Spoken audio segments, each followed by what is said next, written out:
So, given everyone here has heard the framework more than once, actually everyone here has heard it lots and lots, it could be a good opportunity to ask some questions, if anyone has any, and questions that are sometimes outside of the framework, not completely outside, but yesterday we spoke about karma and past lives a little bit. Fear of death is another topic. Love. These are questions that aren't necessarily covered in the topic itself, but or in the framework, but fit into the topic.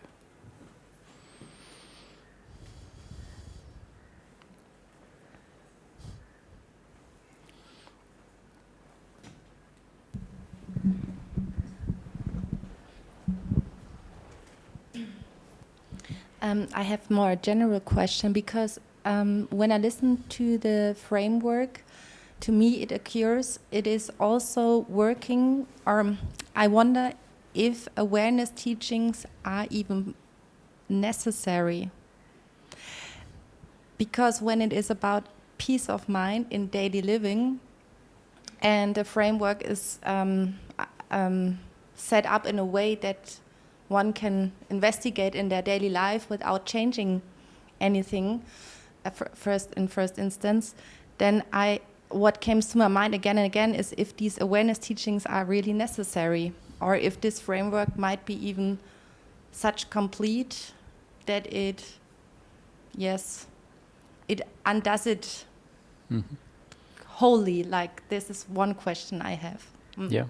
So I think any teaching has many layers in it, and so most teachings will go from beginning to end. It's just that they focus on the focus is on particular sections. But if you read a wisdom teaching, the very core is covered in those teachings. There's just not much of it, so you have to read very much in between the lines in some teachings to get the root of the problem, or get to the root of the problem.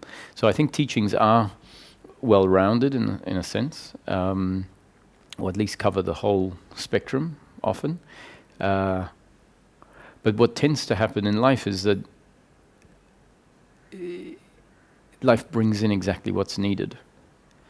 And my experience was actually of coming through the top-down teachings, the awareness teachings, the awakening teachings, the teachings that pointed to a recognition of that part of us that has been missed, not by necessarily dealing with an explanation of what gets in the way, but pointing directly to what isn't seen, which is a different methodology. So what I would like to think is that in most cases life is going to bring in a mix of different teachings, all of which dovetail in with each other and support each other and do the job.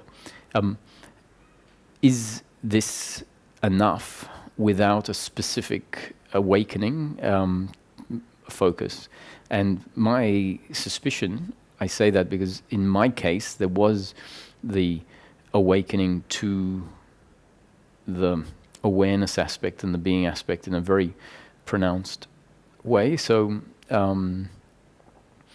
I can't speak from experience in what I'm going to say, but I would say that I don't think that awakening is necessary. I think when we look at it, what that awakening does is it brings about certain other changes. It helps undermine certain beliefs. And so And actually in practice, and this is from my experience, once the awakening has highlighted certain things that then undermine existing belief systems, that pronounced oneness or witnessing sense that I am awareness actually fades away. And so it makes complete sense to me that an awakening is not absolutely necessary in the way that we hear of the awakenings, especially here in the top-down awareness teachings that you're talking about. And sometimes it's good to hear that, because if we're hearing so much about awakening to the formless awareness in which everything arises, and don't realize that that's actually a methodology that undoes deeply ingrained obstacles, and that itself isn't liberation. If we don't hear that from time to time, we may actually think that it's about this shift in consciousness. And as you've heard me say, and I'll say it again, because it's great to have it recorded for people that listen to the videos, that was very much my standpoint after having really immersed myself, or I was immersed in those teachings, and the brain and my thinking changed so radically based on a continuous reinforcement from those teachings, and the experience really started to change qualitatively, experientially, such that it didn't seem like what I am was the body. And at some point, it became very clear that I was the witnessing consciousness. Well, at least when I say it became clear that that's what I was, a shift happened that demonstrated, or at least indicated, that that's what I am. And because the teachings had told me that's what I am, then when the shift happened, I interpreted as now the truth is being revealed. And the false idea of who I am as the person has fallen away. And what is revealed is a realization that I am formless and that I have no qualities like personality and age and gender, and that actually I am not form, but the formless awareness. And so none of this was, didn't seem like it had anything to do with concepts in my head. Actually, it seemed like it is what is revealed when certain beliefs fall away.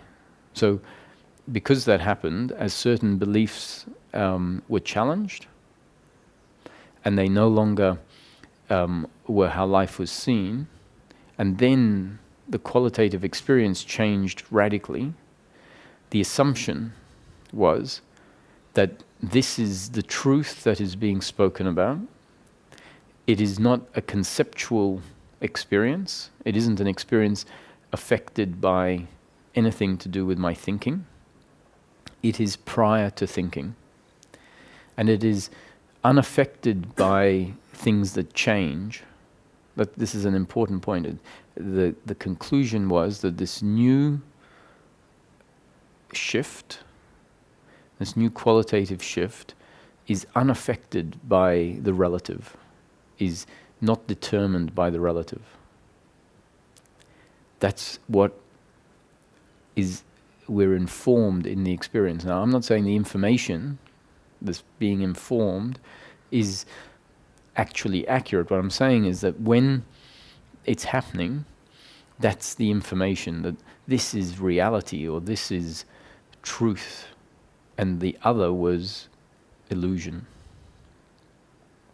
And at some point, a really pronounced version of that happened.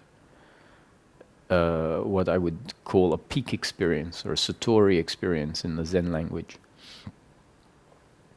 where this was demonstrated so crisply, and any sense of a me or a I being the person or the body fell away. And so in an even stronger sense than before, there was this information, I was being informed that I am not the body, and that life is something very radically different to what it had been seen before. And the assumption is now life is seen as it is, and before it wasn't being seen as it is. Before it was being seen through a lens of beliefs, a lens of interpretation, a lens of mind.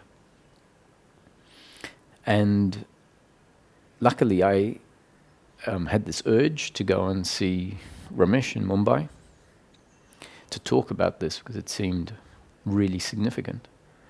It was very much a representation in experiential form, qualitative, direct knowing, you could say.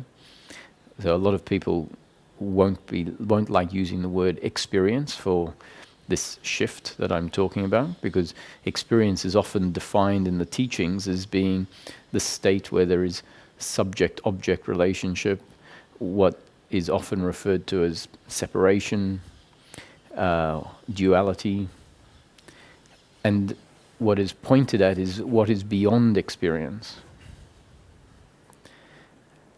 And so what I'm talking about here is what is pointed at in those teachings as being beyond or prior to experience. So what would you call it? You wouldn't use the word I had an experience of oneness, because now we're using the word experience, especially experience of oneness, whereas experience is being used to denote separation and two-ness. And so I can't remember what the word was that I used at the time, but maybe it would be direct knowing, let's say. And it was the teachings of I Am That condensed into what I would say, this is a knowing that is not conceptual. That what I am is the formless awareness in which everything arises. I am not the body, I'm not the thoughts, I'm not the emotion. All those are witnessed. They were witnessed from sort of out here. And the sense was that if someone came and chopped the arms off this body, they wouldn't come close to touching who I am. And there was a stillness and a peace in that. And undoubtedly, or understandably, the thought, this is it. This is it. This is the non-duality that is being spoken about. This is enlightenment. And after a while, it faded away, and the more standard experience came back. And I was very excited. I got on an airplane a day or two later and flew to Mumbai and sat in satsang. And Ramesh saw me, and after about 20 minutes he said, "Oh, Roger, nice to see you. What have you got to share?" So I said, "Well, I do have something to share, actually." And so I described this that had happened, and in as fine detail as possible, using all the right words so as not to create any confusion that what I was talking about was experience. And after listening patiently, Ramesh said, "Roger, don't worry about it. That was just an experience." And not a single cell in my body resonated with what he said. It didn't make any sense. So I had a second go at just correcting my description. "Oh, yeah, no, but you don't understand. This wasn't experience. This was the falling away of experience. And the falling away of the me and the I'm not the body. I'm consciousness, I'm awareness in which everything arises." And there was a sense of this for years before this really pronounced experience happened. And so there was still a sense of it afterwards, but it was much more subtle than what was in this pronounced experience. But so when I was talking not from some intellectual memory, but I had the sense that no, I am everywhere. I'm that which pervades everything. And I'm not the body. Then, so I described it, what I filled in any gaps, and he said again, Roger, don't worry about it, that was just an experience. And so the third time, just one last go, just in case I'd missed something that was making him think that this was different to what I had experienced. And the third time, Roger, don't worry about it, that was just an experience. And so I left after a week, let's say, because I was scheduled to leave, not because I was angry or anything. But I left with this thought, maybe he doesn't know. Maybe this hasn't happened to him. And that was my conclusion. Because nothing that he said resonated. I was so convinced that enlightenment was oneness. The subject, after all, is called non-duality. So, obviously, if the subject is called non-duality, all that's talked about in what I was being exposed to was the absence of separation, or the falling away of separation.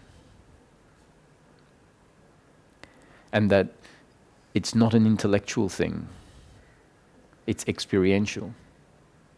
So when this radical shift in experience happens, and it's oneness, and all of these things that are spoken about fall, and they're there, and it's not there because the mind is doing it, the thinking just stopped. And yet there was complete awareness of everything that was there, the birds, and I was in a park, and all of the sounds, and the body was still there. The hands of the body went up over the eyes, and that turned out to be a useful thing to have happened in that situation. It did that because the sense in the experience was that what was seeing wasn't localized in the body. The sense in the experience was that the seeing was happening from everywhere, and particularly if I had to pick somewhere, sort of up here. And that's why the hands went up over the eyes. But what happened there was really interesting. The hands went up over the eyes, and it became clear that the body is still the perspective from where life is being seen.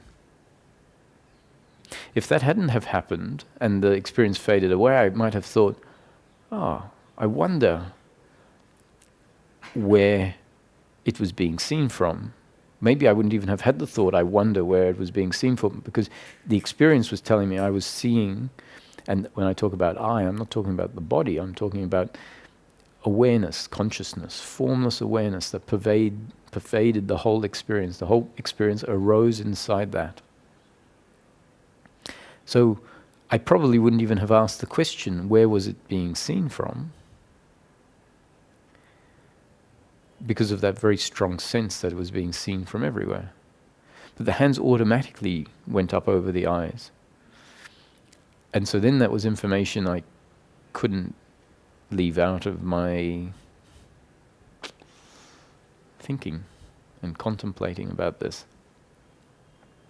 And the funny thing is that the sense that was there before and that was thereafter, which allowed me, I guess, in any moment to get a sense that actually this is always the case. But it was this was a much more crisp and pronounced version of what was there and what remained for many years after. In fact, it's still available, but now I interpret it very different.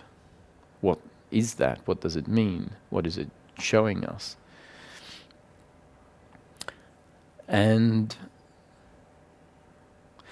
so, having gone to see Ramesh and him telling me, Roger, don't worry about it, it was just an experience, that was also part of me. It was new conditioning that became part of my up-to-date conditioning.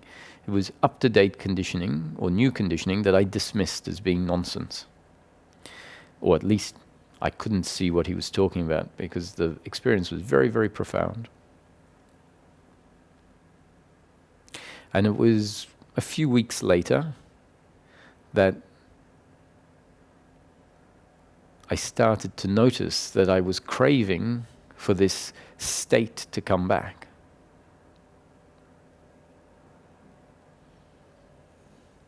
And I was walking in the morning, following the same path, waiting for it to happen in the same place, doing the same type of practice I was doing at the time, which was really to remain very, very present with everything that was and not follow any of the thinking that would come up, to basically understand that the thinking is an obstruction and that what life is right here.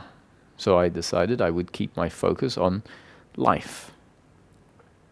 And at that point, the intellect had been told that thinking was an obstruction to what is. And so the thinking was just allowed, but every time it would come up, the thought "I am" would arise. And that would be the remembrance to come back to what really is, to drop out of the head and into seeing, like really just see something in front of you, see a tree.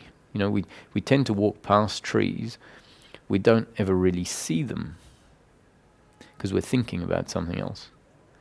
And so if you walk past a tree and you really see it within, like, oh, I want to see the detail of this tree, that means attention is being brought here into this present moment.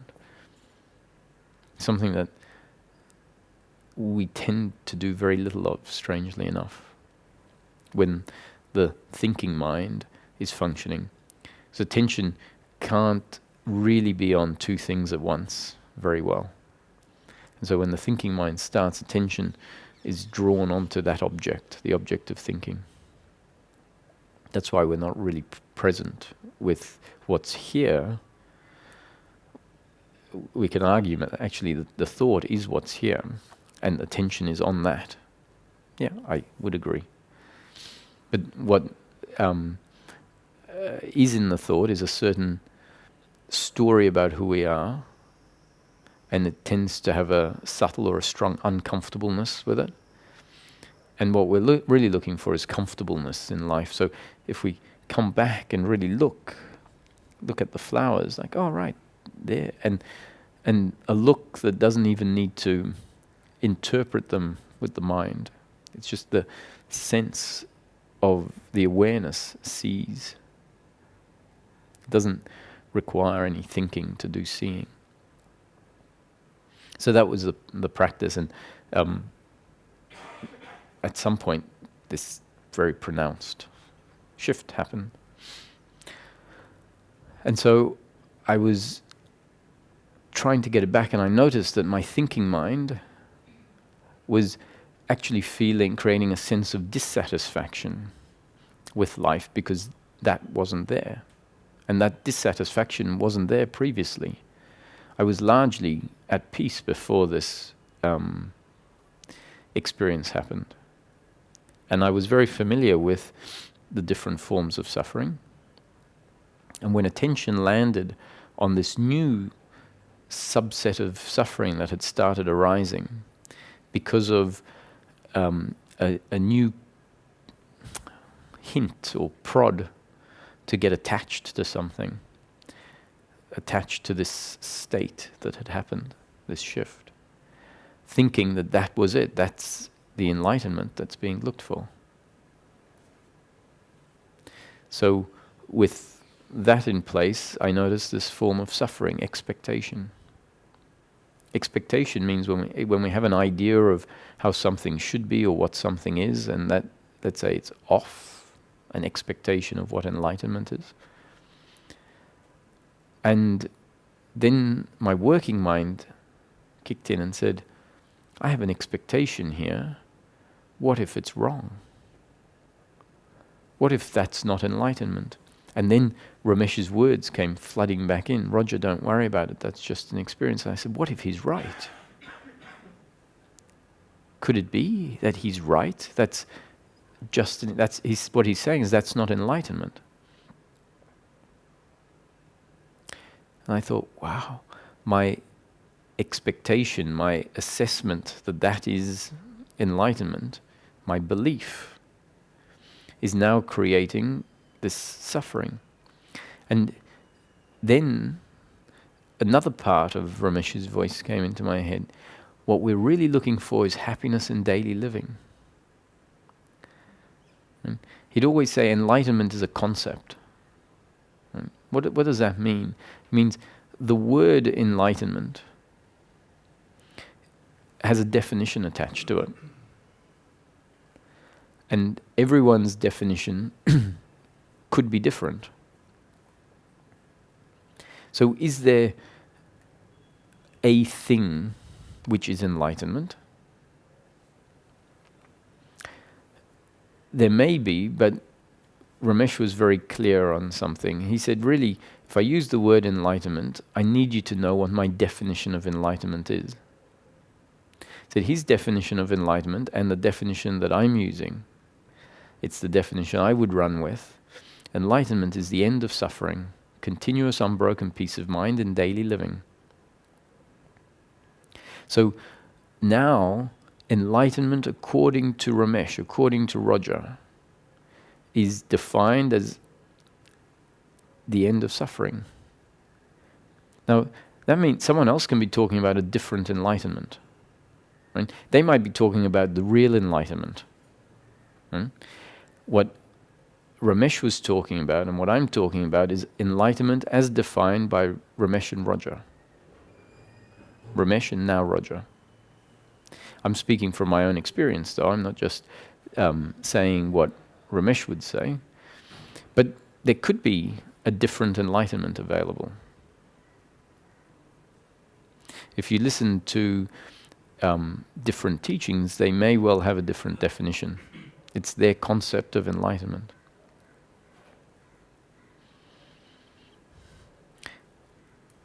So, but the thing is that seeking only ever stops when suffering stops, isn't it? well, Because this uncomfortableness, which whatever belief remaining in the system creates, you can't help but try to move away from it initially. Maybe if there's only like a little, like a homeopathic drop left, then you can stay present with it. mhm. But I have the impression that even there are people who are awake, but there is immense suffering still in the body-mind system.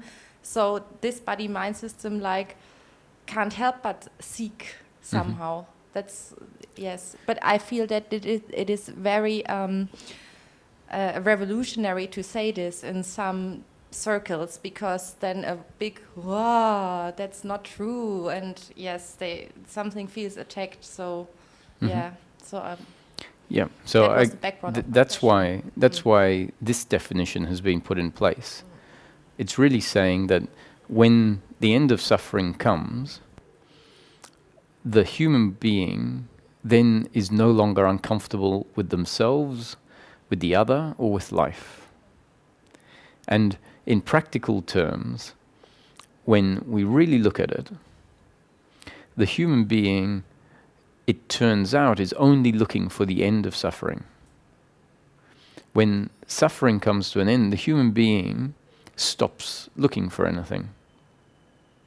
That doesn't mean that the process might not carry on and that all sorts of other things might be delivered.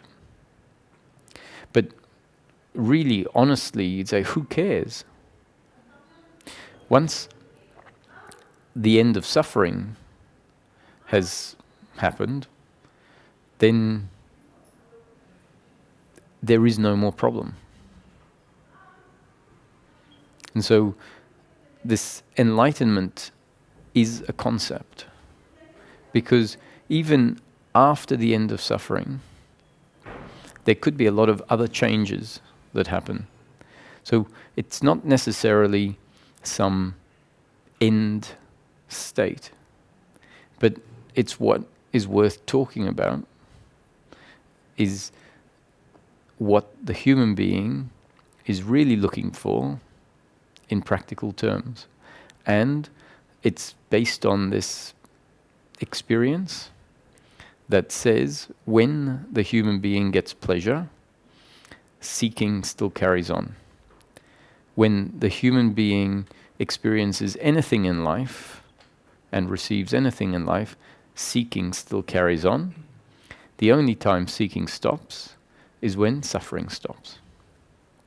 When suffering stops continuously, then seeking stops continuously. And so what we're looking for is continuous happiness, continuous peace of mind. And even this idea of continuous, we shouldn't turn it into some absoluteness,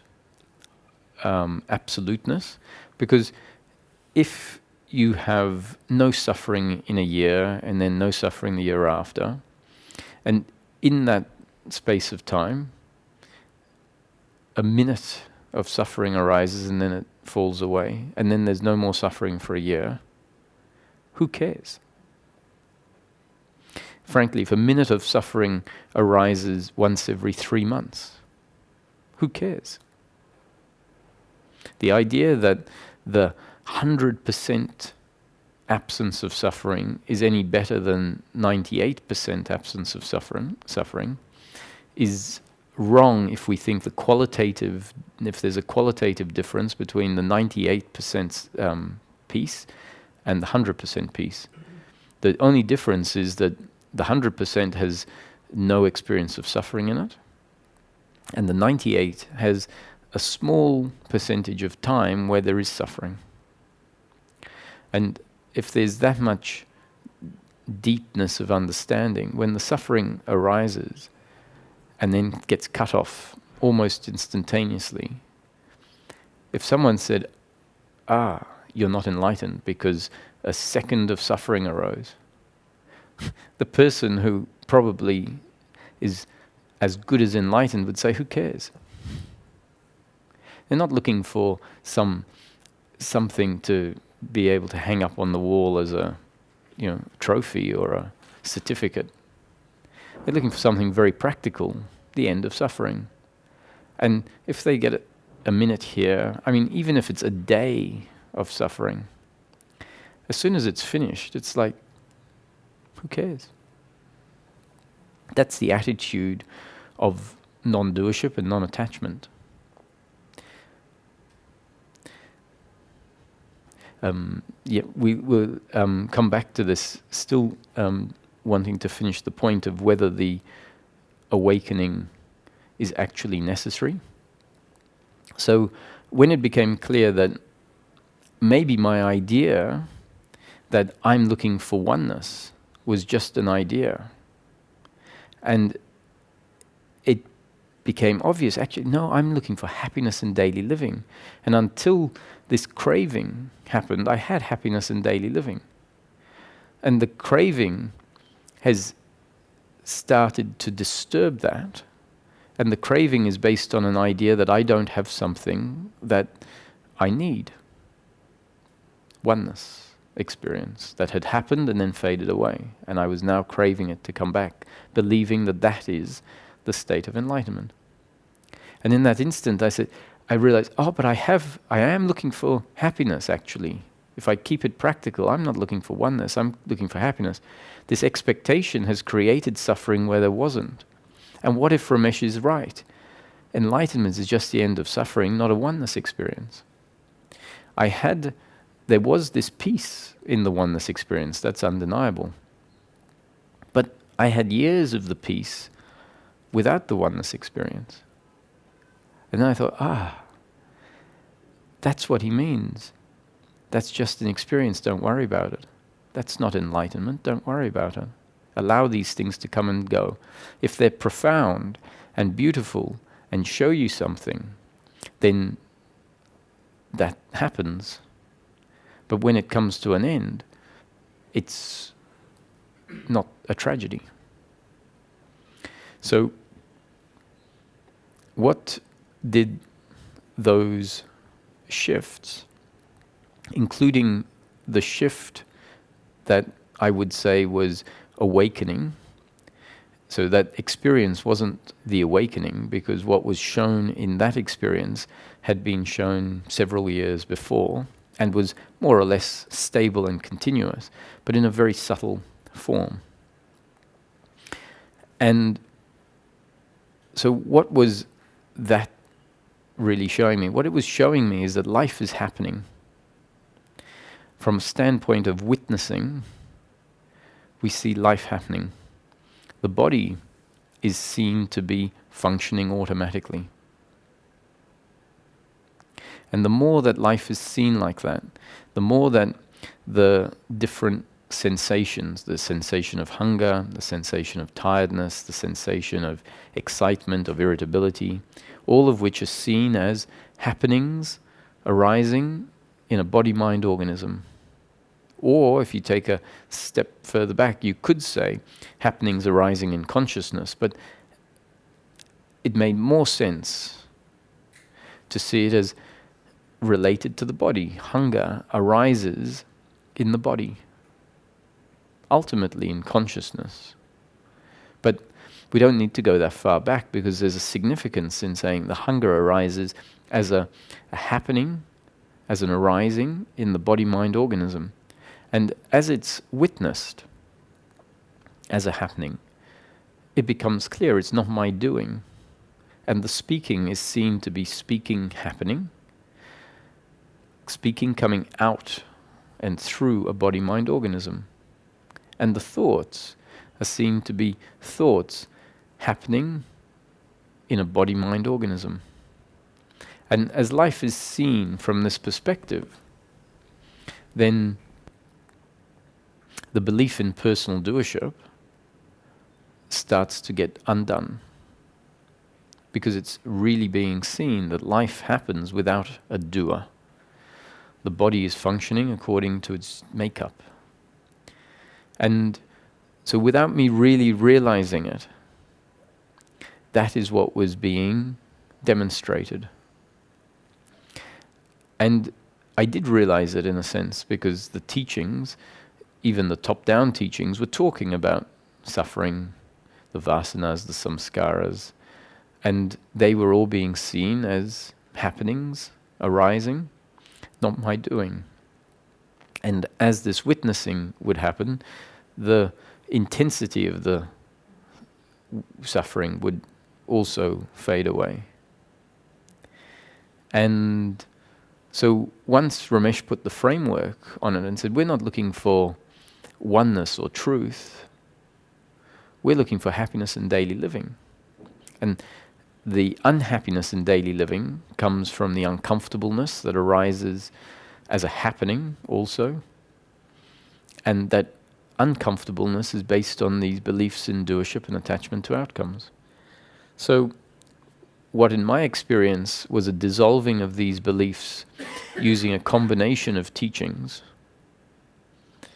could actually happen without this awakening in a very pronounced way. And so here's the interesting bit. Just by following the framework and starting to observe in daily living for yourself life as a happening, automatically a witnessing happens. A witnessing sees speaking happening. And what is witnessing?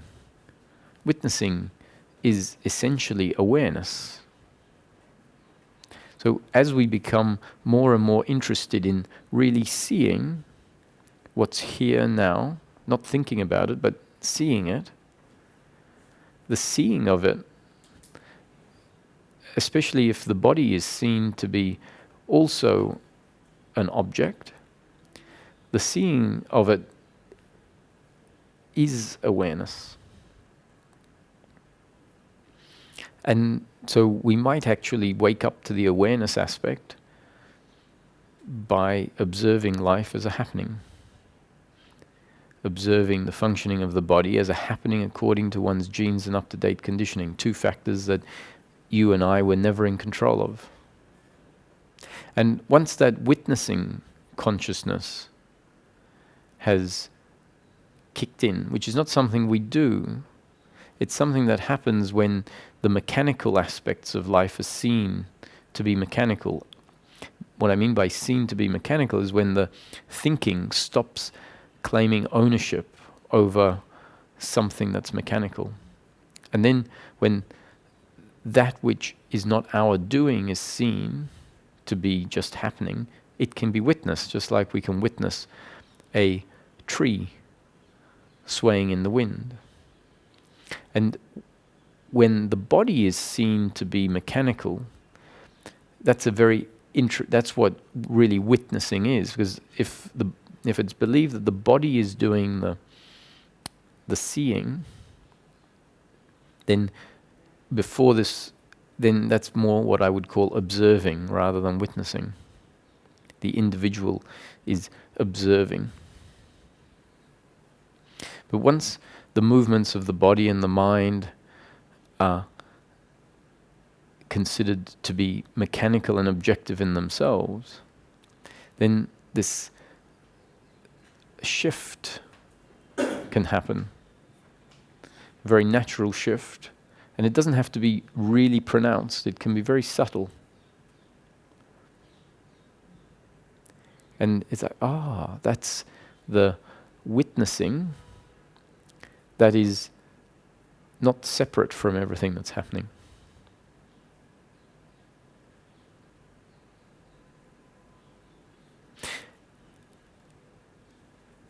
And even that, at some point, we might say, is it true that this consciousness is not of the body?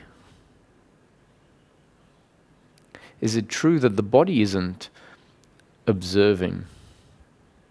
Or we could say, is it true that the person, that I, Roger, am not the observer? And if this awareness, what I mean by awareness is it's a faculty of being aware of something, not thinking, an actual palpable faculty of awareness. At some point we might reconstruct the whole experience of life, because what we've been talking about actually is a subtle deconstruction of the experience of life, where various aspects of experience are sort of separated. Awareness, and then the body, and all the different objects, thoughts, emotions. And from that deconstructed, where we sort of put everything on the table, everything sort of seems to be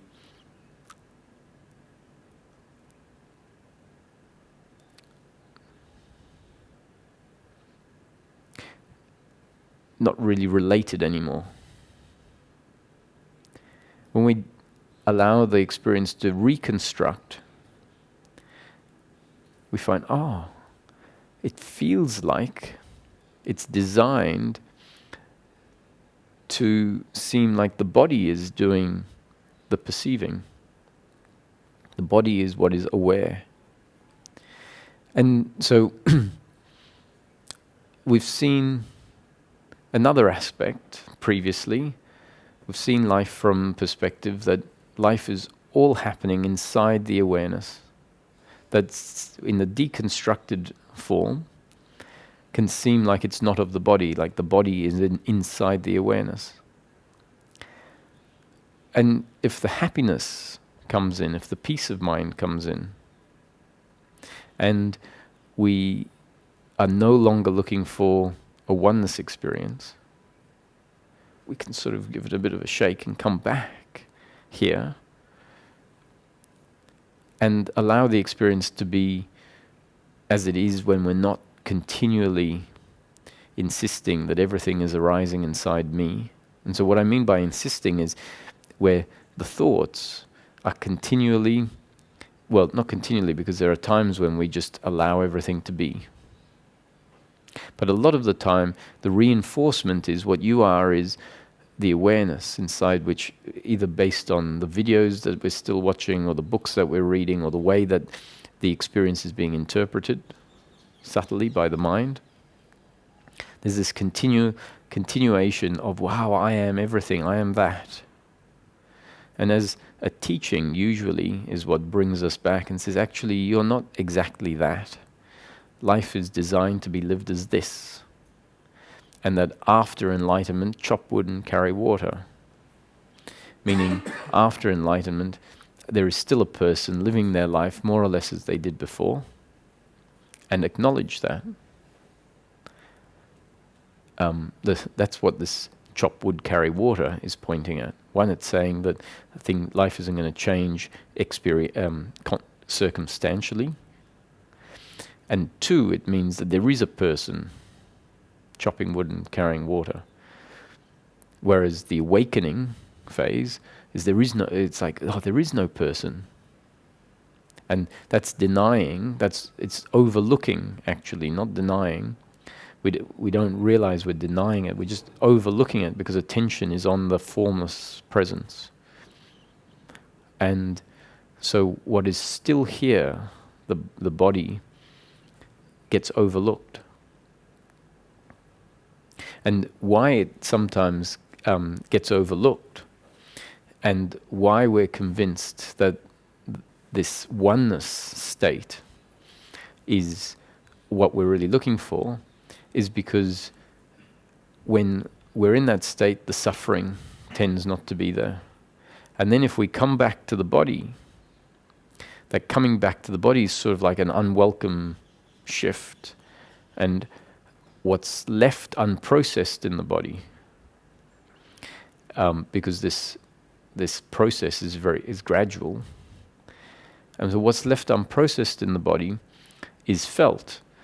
And so we automatically think, this is because I think I'm a person again. And enlightenment is the end of the person. And so the shift back to this witnessing oneness is something that happens again. But we don't get to hang out there. It keeps dragging us back in, and we keep thinking, I've forgotten and I think I'm a person again. Let me become the no person. Because it's comfortable to hang out there because what's left in the body isn't felt. So every time there's a coming back and there's a feeling uncomfortable, it's like then we get confirmation. We think we're getting confirmation, that's the problem, I've come back. But maybe it's you come back because the deeply ingrained beliefs in personal doership and attachment to outcome haven't been completely uprooted from the system, that shift was just awakening and not liberation. So there is the saying in the Indian scriptures, don't mistake understanding for realization, and don't mistake realization for liberation. So understanding is talking about where we conceptually understand what is being put forward, and sometimes we can turn that into scholarly knowledge, which is not going to help the situation really. But even if we don't turn it into scholarly knowledge, but we understand it and we're trying to see it with earnestness, so we understand it on one level, but we haven't experienced it. That's understanding. In this particular saying, don't mistake understanding for realization. And then at some point, something happens, and it's like, something happens. We're not even expecting it. It often happens after we've been trying to get it, and it just doesn't happen. And then we sort of relax a bit, and we're pushing the shopping trolley around the shops, and something happens out of the blue. That could be called an awakening experience. And it's very different to the understanding that we had. The understanding preceded it. It was part and parcel of it. The awakening is not intellectual, based on how it feels. It's like, oh wow, it's not at all what I thought. It's just, it just is. And I'm not thinking it. I didn't have to do anything. It just happened. And the saying goes, don't mistake realization, which is the awakening, for liberation. Liberation is what happens after awakening, whereby the remaining false beliefs that don't magically get eradicated by the awakening, which is sometimes what we think. This flash happens, everything is seen differently, it's non-conceptual, and then my life changed radically. That's often how we hear it, but there's a phase afterwards where a lot of stuff happens after this awakening. A lot of changes, a lot of thinking that is undoing all of the beliefs that now don't have a basis to stand on based on what was seen. And so what is liberation? Liberation isn't the awakening experience. Liberation is the end of suffering that comes after a process. And so your question started off, is awakening actually necessary? And I'd say in my case, my journey included awakening. It included awakening very early on, let's say. Then it included a very pronounced experience that was what essentially was an intensification for a short period of time, half a day or something, an intensification of what had been there for 2 years before. And then it stayed for several years after, and it started to fade away as part of the deliverance process. It started to become much less pronounced, and in it becoming much less pronounced, what was great is there was a re-acknowledgement, oh, what I am is the person, which includes the body. Actually, I had always been that. It's just that the state, the qualitative feel, didn't have an emphasis on the body. But really, I was always that. And so, is the awakening required? One, we can have an awakening in such a subtle way that we don't even really know it has happened. And people who have had that, like I did in a subtle way to start with, are waiting for something like the stories that are described. And two, the deliverance, what you end up with, can happen without that witnessing being the methodology by which the beliefs are undone. So I hope it's clear, and this is what you were alluding to, that another framework that undoes the beliefs in doership and attachment to outcome does the same job as what the awakening does. And when the beliefs in doership and attachment to outcome have been dissolved, there will be a natural witnessing of life. There will be an awareness of the aspect of the human being that wasn't recognized before.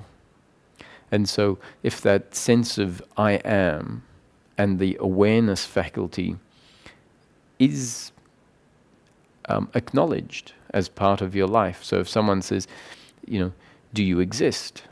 And you say, of course I exist. Not based on, like, what a strange question, do I exist? But based on an awareness of the feeling, the sense, I am.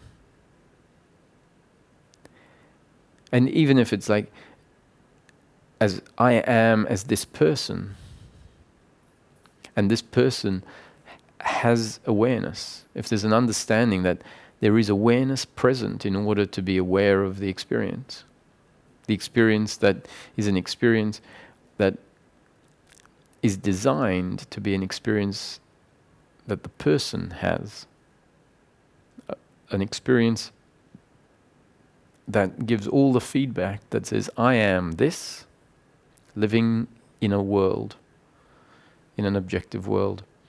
And what comes with it after the process is no more suffering. And so if someone hears this and is a little attached to their new state, which is this shift that happens, and they say, no, you've got it all wrong because you still think you're the person.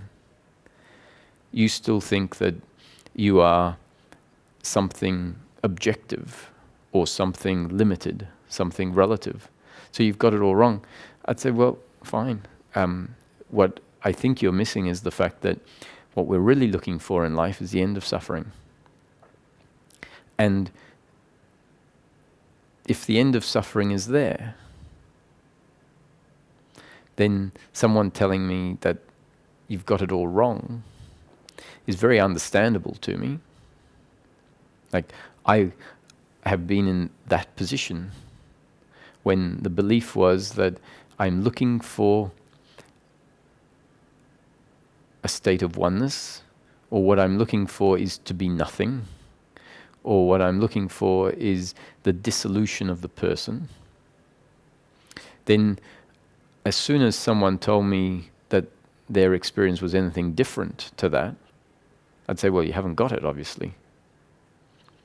If they say, hey, what I'm really looking for, what I was always looking for, what has become apparent once the suffering has ended, is that I was always looking for the end of suffering.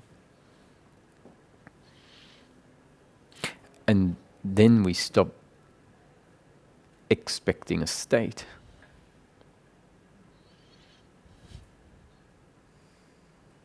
Because this is the really interesting thing for me personally. I have the feeling I become more realistic, honestly. I become more, I have to say, when you ask me now, who are you? I would say I'm the body here, right now. Let's change the word body for person. Oh, person, yes. I'm the person. I'm the person here now. And I feel that all these, I have the feeling that as the more I realize that I'm not the thinking mind, and the more I realize that I am the person, the lesser my suffering becomes. That's my process. So I have the feeling, and that's the background, because one part, I had my awakening experience some years ago, and I was sitting there and feeling the person was not there. I am one. Life is watching life. Life is moving through life, whatever. And it faded away, and it was like, oh gosh, it has gone. And then something happened, like, what did I need to do that it comes back? But then I met your teachings, and I started to realize, okay, maybe it is not about this, what you have experienced. And I see how many spiritual beliefs are crushing down, and it gets simpler and simpler and simpler in this case. But I have to feel it just feels good. At the end of the day, I have the feeling it feels good. It feels better than, yes. Yes, so that was the background of my question, and now I pass forward the mic. And this isn't to say that those awakening experiences are not part of the platform and part of what the subsequent change is built on. So it's not that these things happen because people are deluded. It's not at all the case. These things happen as part of an amazing process, a divine, you could say, process, a mysterious, mystical process that all of life is. It's just that I'm just trying to add some clarity, I guess, in a space that sometimes gets a bit fixated on something. And the clarity is the message that Ramesh used to put forward. Let's be clear. What are we really looking for in practical terms? And if you're clear on that, your mind is unlikely to get lost in other things. And if you're not clear in that, the mind is bound to get lost in other things. So, yeah. Namaste, sir. Namaste. Sir, in the case of ultra obsessive and compulsive thinking mind, what would be the emergency button? Osho's dynamic meditation or your teachings, sir? I don't know. the suggestion when someone says, "What should I do?" It's always the answer is, in each moment, do exactly what you think or feel like doing, which is trying to bring attention into the mechanism by which life unfolds. Do what you feel like doing. And that's not just a throwaway line that says, "Oh, well, that didn't help me." If you really go, okay, I'll listen to that, and I'll take that as a pointer, as useful information. Do what I feel like doing, or what you think you should do. But we've defined that the thinking can be thinking from the thinking mind or the working mind. So while the thinking mind is strong, you might be driven when I say do what you think or feel to do, the impulse might come from the thinking mind. So if you're becoming familiar with the fact that in each moment you're doing what you think or feel to do, that's already bringing attention and bringing the working mind onto seeing how I get moved in life. And if you start seeing that how you're moving in life is based on certain habits of the thinking mind, which is attachment to outcomes and a belief of what we need in order to be complete, right? If that's seen, it may well be the impetus for choice to come from a different place. A thought might arise, I see that I keep making my decision from this thinking pattern. And I see that this thinking pattern is driven by an uncomfortableness. And the uncomfortableness is telling me that I need these outcomes in order to be complete.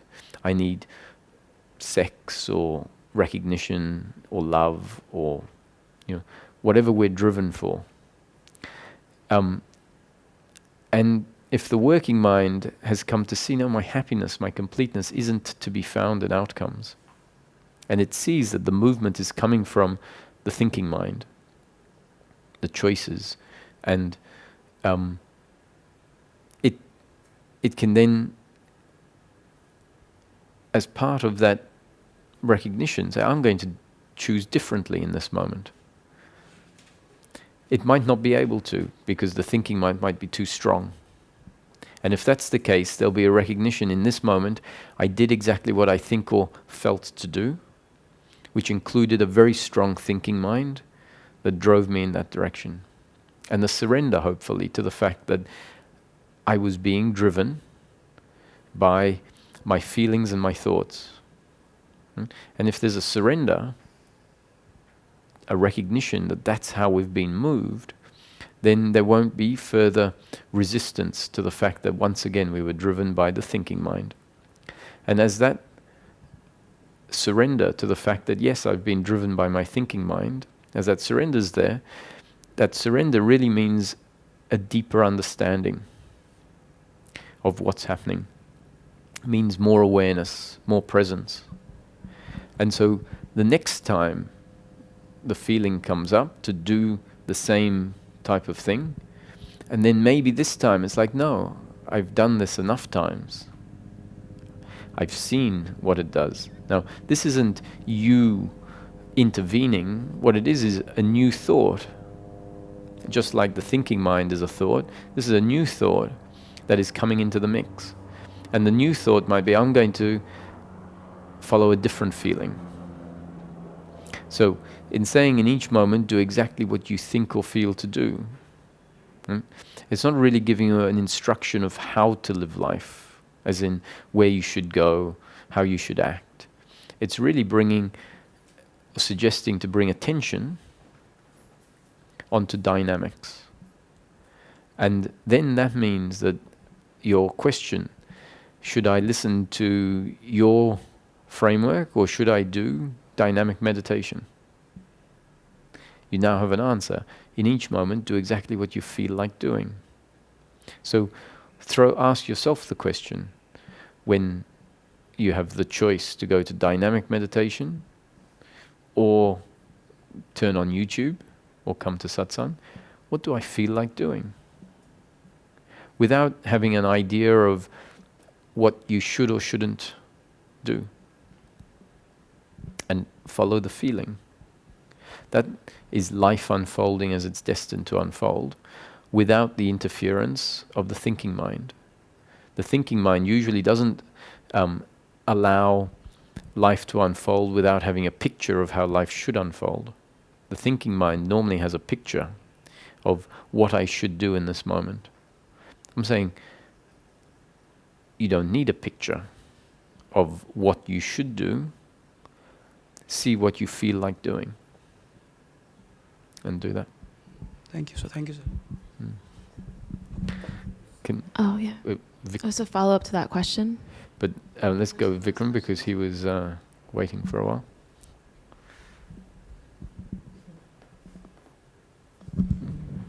Thanks. So, like, I feel it's quite comfortable, the notion that we are looking for the end of suffering, and also that the expanded state of awareness, where the experience of I am consciousness is also not necessary to be permanent.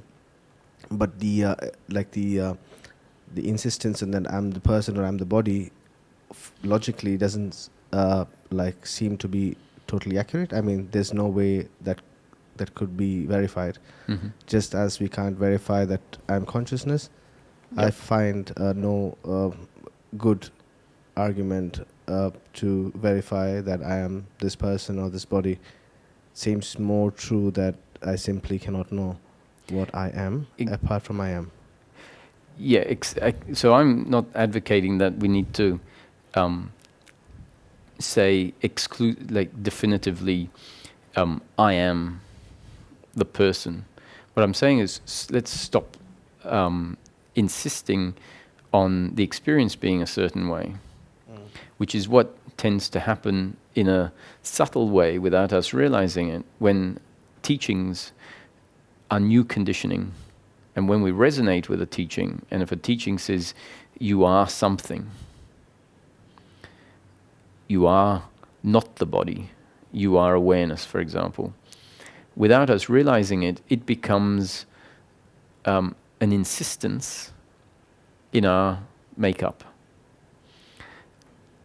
Because we've heard it so many times and we've received it, we've resonated with it. And then that can create a shift in experience, which we don't realize is actually conceptual. It feels like it's the falling away of the old beliefs. It may well be conceptual and such that we aren't able to acknowledge certain aspects of the experience that are here with that new conditioning in place. New conditioning from the experience of awakening, you mean? From first from the teachings, and then from the experience that has presented itself, which becomes new conditioning. So the experience then tends to verify I am not the person, and so that that unconscious belief, in a sense, gets reinforced. I am not the person. I'm not the person.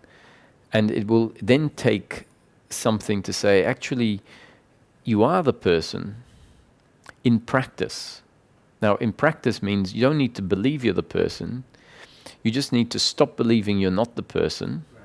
And then you'll find that you've really let go of labeling the experience and go to your experience. And the experience is an experience of living as the person. Yeah, that seems acceptable. I mean, it seems to be the case. Yeah. I just felt that insisting that that's quite like makes sense, sort of. But insisting that I am the person seems to be not enough room for that. No, but I'm not. So yeah, I know what you mean. If I was going to argue that I am exclusively, objectively only the person, and the person is real, and all of that. But once I say I don't know anything, really, what we're left with is the experience as it presents when I don't know. Yeah. And that experience is, in my experience, after the experience where the person fell away, the experience comes back to being an experience of a person in a world. And so if I'm not insisting anything, I'm just living as the person, and then if someone tells me or asks me, are you male or female? I don't say to them, well, I don't know. I really couldn't tell you. Right? I go with the experience. I go with what the experience tells me. The experience tells me I'm male, and it tells me I'm a person. And so that's what I mean by, if someone asks me, I say I'm the person. I don't say I'm awareness, or I don't know what I am. And so often this is misunderstood. It's like someone hears me and say, if they hear me say, actually in practical terms, I am the person, they might think that I believe that I am something very defined as a belief in my head. And I'm saying, I don't have any beliefs in my head, especially not the belief that I'm not the person.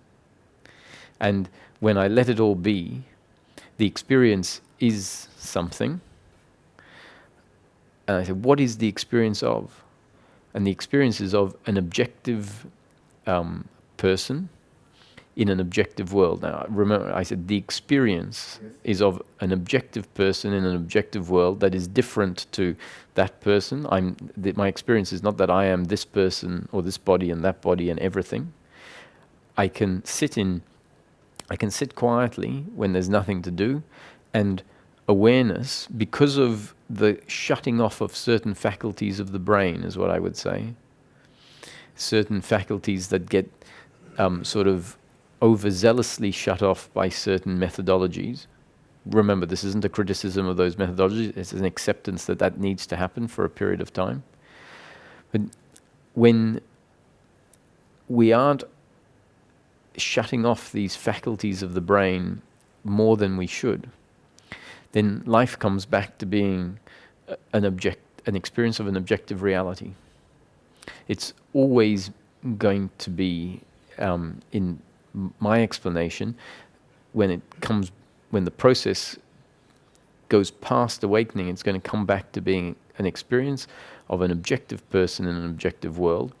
And yet at any point in time, that person is able to stop and sit and be, and then the qualitativeness changes, and it's known, I'm not just a person, but from another perspective, the experience can be seen that I am the formless awareness.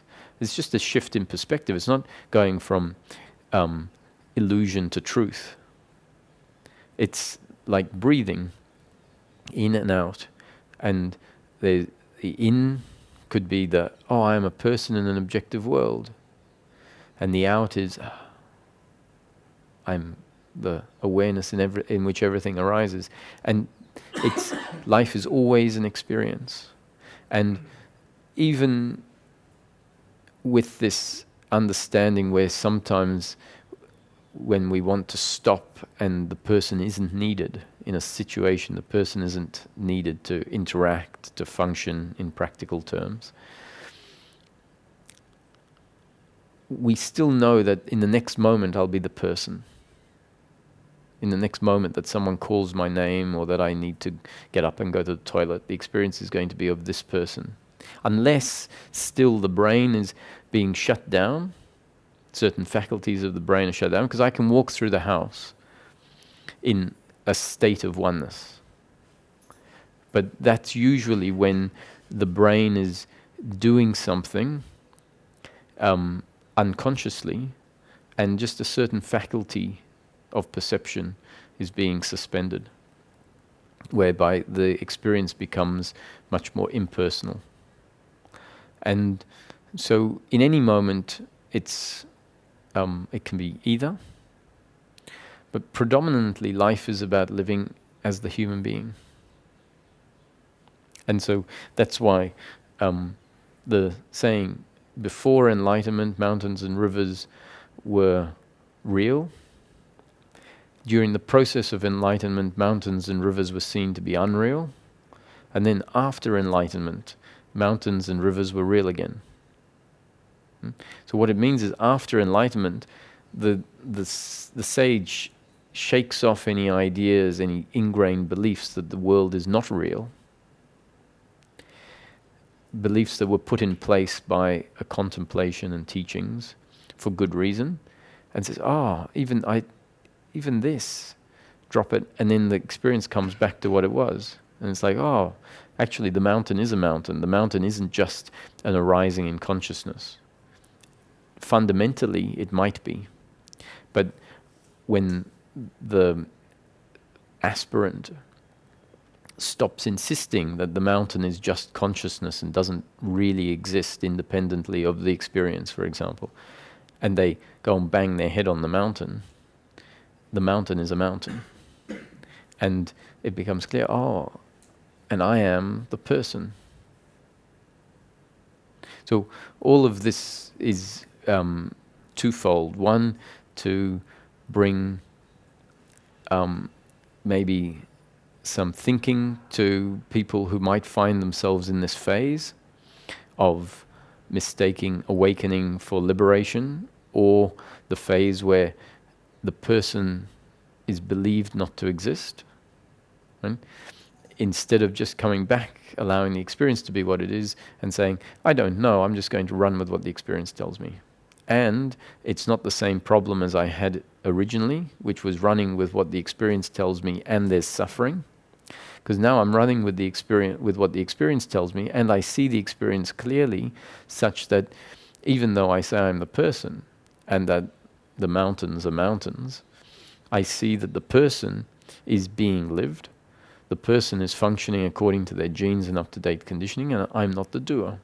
So I can run with what the experience is telling me, with the deep understanding that I'm never disconnected from Source, and that I'm not the doer and the other isn't the doer. And with this connection to Source, I know that my completeness is not dependent on outcomes.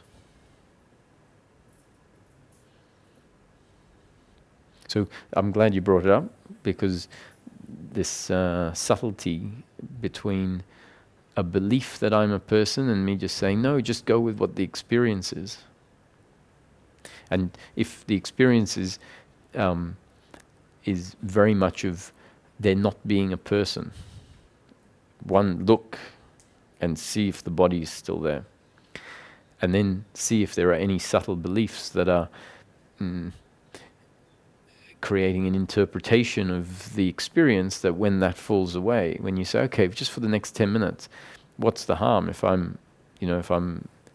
me just not insist on the experience being anything in particular. You might start to see, oh, hang on, this thing that I thought wasn't there is still here. And that coming back isn't a tragedy. It isn't something lost. If this impersonalness fades away, it really isn't something lost. It's a movement of the process to a point where we'll be grateful that shift happened. I know I am grateful that shift happened. And then it's seen that that awakening, that realization, is the foundation on which being able to live as this person, because that's what the experience says, or that's what the experience is. It's no longer about believing what the experience is. It's about just being the experience.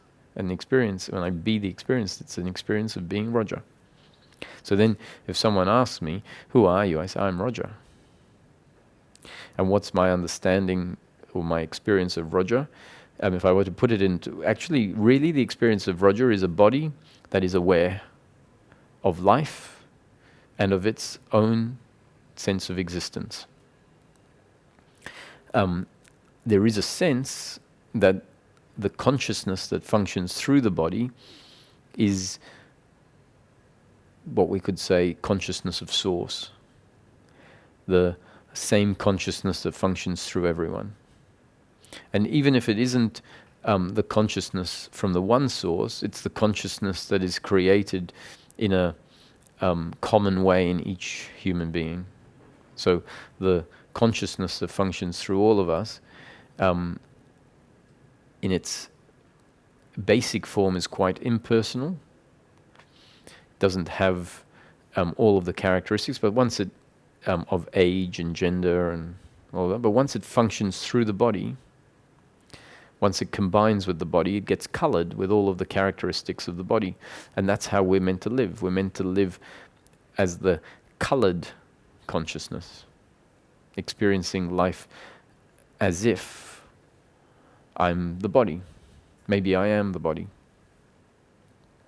And not just the body, but the body and the consciousness. So that's why I say let's call it the person. Person is the combination of the body and consciousness, which, when I say combination, makes it sound like there are two, but actually the experience is always a combined experience of body and consciousness.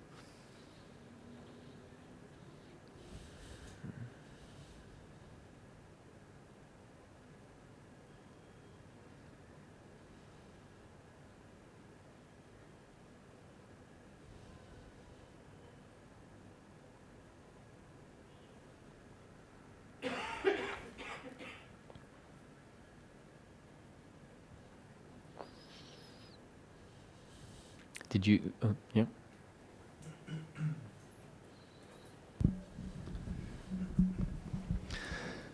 You invited to ask out of the box today. Yes. You said we are looking for happiness in daily living. Check. You say this means absence of suffering. Mm-hmm. I would say the marketing-wise, that's not the best thing to say. Because absence, I cannot imagine. The brain cannot process absence. And suffering as the main term of what I should seek for sounds a little bit lame compared to pleasure. But we learn pleasure is the bad one. Pleasure is the bad guy. Because pleasure is not sustainable. It has some limitations in time. Well, and even if it was sustainable, what it actually delivers is not what turns out to be happiness, but it turns out to be pleasure. So even if the pleasure was sustainable, it turns out that that won't satisfy us. So even if we were magically able to ensure we got pleasure, pleasure, pleasure, pleasure, very quickly we would find that we are dissatisfied, and we would then need to seek a higher form of pleasure, thinking that that might be it.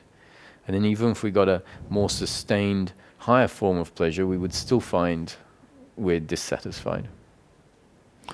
Okay, so it's not only a question of, so the limitation is not only the sustainability, it's also the quality itself. So it's not good enough, so to say. It is absolutely not what we're looking for. Yeah. As in, it's absolutely not what will satisfy us. There is this movie Matrix. I'm pretty sure you have seen and enjoyed it. Let me just clarify that. When I say it's not what we're looking for, clearly the whole world, the whole population, humanity, is actually actively seeking for pleasure, right? So the whole world is looking for pleasure. What I mean by it's not what we're looking for, I mean it's not what we're really looking for. Like, if we really get down to it, if wisdom kicked in, it would say it's not what you're looking for. It is what you're looking for, but you shouldn't be looking there. You won't find it. So we only need to avoid wisdom and we are done? Sorry, wisdom will tell you not to look for it in pleasure. Yeah, exactly. So we have to avoid wisdom and then we are happy enough with pleasure? No, if on the contrary, if you avoid wisdom, you will keep seeking happiness in pleasure and you will keep being disappointed. Because that's what we've been doing. We've been seeking happiness in pleasure. We get the pleasures that we seek sometimes, and we are not satisfied by that. We are temporarily impressed or pleased, and very quickly we require the next pleasure to come in. And you can use the example of very rich and famous people. They seem to have all the pleasure that they craved, and very clearly it doesn't satisfy. They'll tell you that themselves. Yes, I can confirm this, but I would define pleasure differently. If you find the sources of what makes you happy, or I don't know the English word now as an adjective. For example, good food, sex, sports, playing music, good talks, then I would say that's pretty something already. Yes, it's true. That's those are things that are in this teaching would be our pleasures. And if we're not clear, like if we don't really look at it clearly, we could say, based on what you've said, like actually, when I have sex, when I have good food, when I have good company and nice environment, I'm happy. Right? That's very dangerous. It may be someone's experience of life, but hopefully they look a little deeper, because if that's their experience and they draw a wrong conclusion, then in the times when there is unhappiness, the conclusion will be, oh, I need to find those things that make me happy. Because that would be the conclusion. What if that person has a certain predisposition that allows them to enjoy those things, actually because their attitude to life is quite correct. When I mean correct, their attitude is such that they have a comfortableness with life. A comfortableness with life because they find that they don't judge themselves and judge others. They don't have strong attachments to pleasure and outcomes. And if that's the case, they will have peace of mind, and when pleasure comes, they'll enjoy it. And they'll say, my life is great because I have these pleasures. My assertion is that actually their life is great really because their attitude towards life is quite well refined already. Life has already designed them to have a healthy attitude towards life, a healthy attitude towards pleasure, a healthy attitude towards how they function and how the other functions.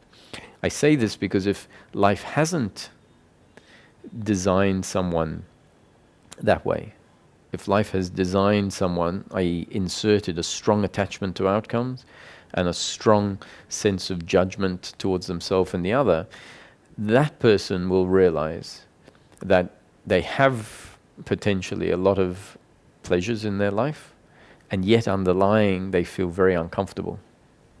And if this distinction becomes made, then the person who has been designed by life to be, let's say, 60% comfortable in life, or 80% comfortable in life, if this distinction becomes clear to them, when the 20% of their uncomfortableness comes up, they might be able to look at it and find out, actually this uncomfortableness is not because I don't have pleasure in this moment, but because of my sense of self in this moment. If that becomes seen, then, and I suggest that that's the dynamic that is really creating the uncomfortableness, not the fact that there is some pleasure missing.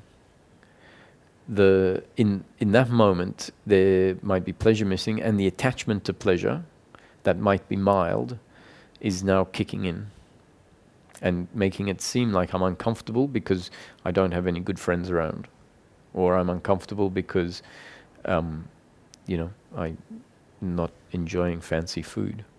We can see the danger of having this idea is that it would really mean that if through unfortunate circumstances, or you find yourself in a situation in life that isn't pleasurable on an ongoing basis, let's say a natural disaster happened, your friends die, your house is wiped out, and you find yourself in really unfortunate circumstances, then it means that our happiness is very threatened if my happiness was based on these pleasures.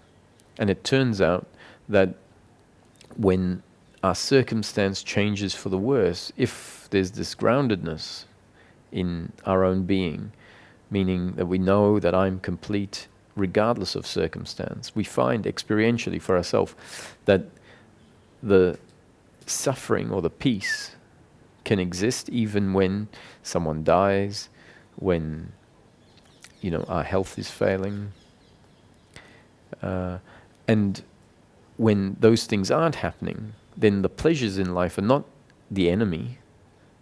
They're a bonus to be enjoyed fully, a bonus to be grateful for. We can just look around and see how many other people in life don't have the pleasures that we get to enjoy. So there's a great gratefulness for them.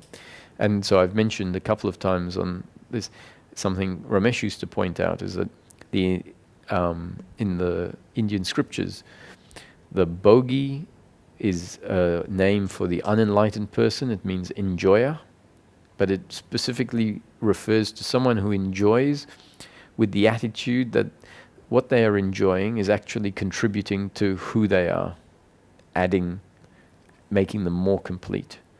So that is the attitude of attachment to pleasure or attachment to outcomes. And it's the ignorance, let's say, the opposite of wisdom. And that's why in the scriptures, the bogi is known as an unenlightened being. And then the enlightened being is referred to as a mahabogi, a super enjoyer. That would seem like that would make them super unenlightened if the bogi is the unenlightened, but then it refers to the enlightened as the mahabogi. What it means is the super enjoyer. But in this context, it means enjoyer without attachment to outcome. Because there's no attachment to outcome, it means when the pleasure comes, it's able to be indulged in fully without any thoughts of when is this going to end? What is my life going to be like when this ends?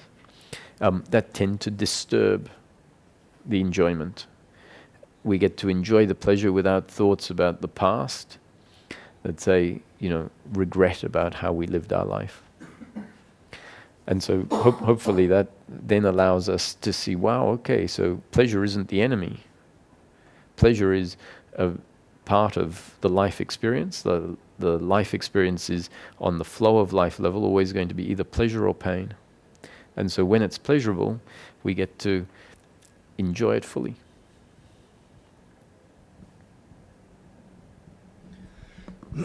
Actually,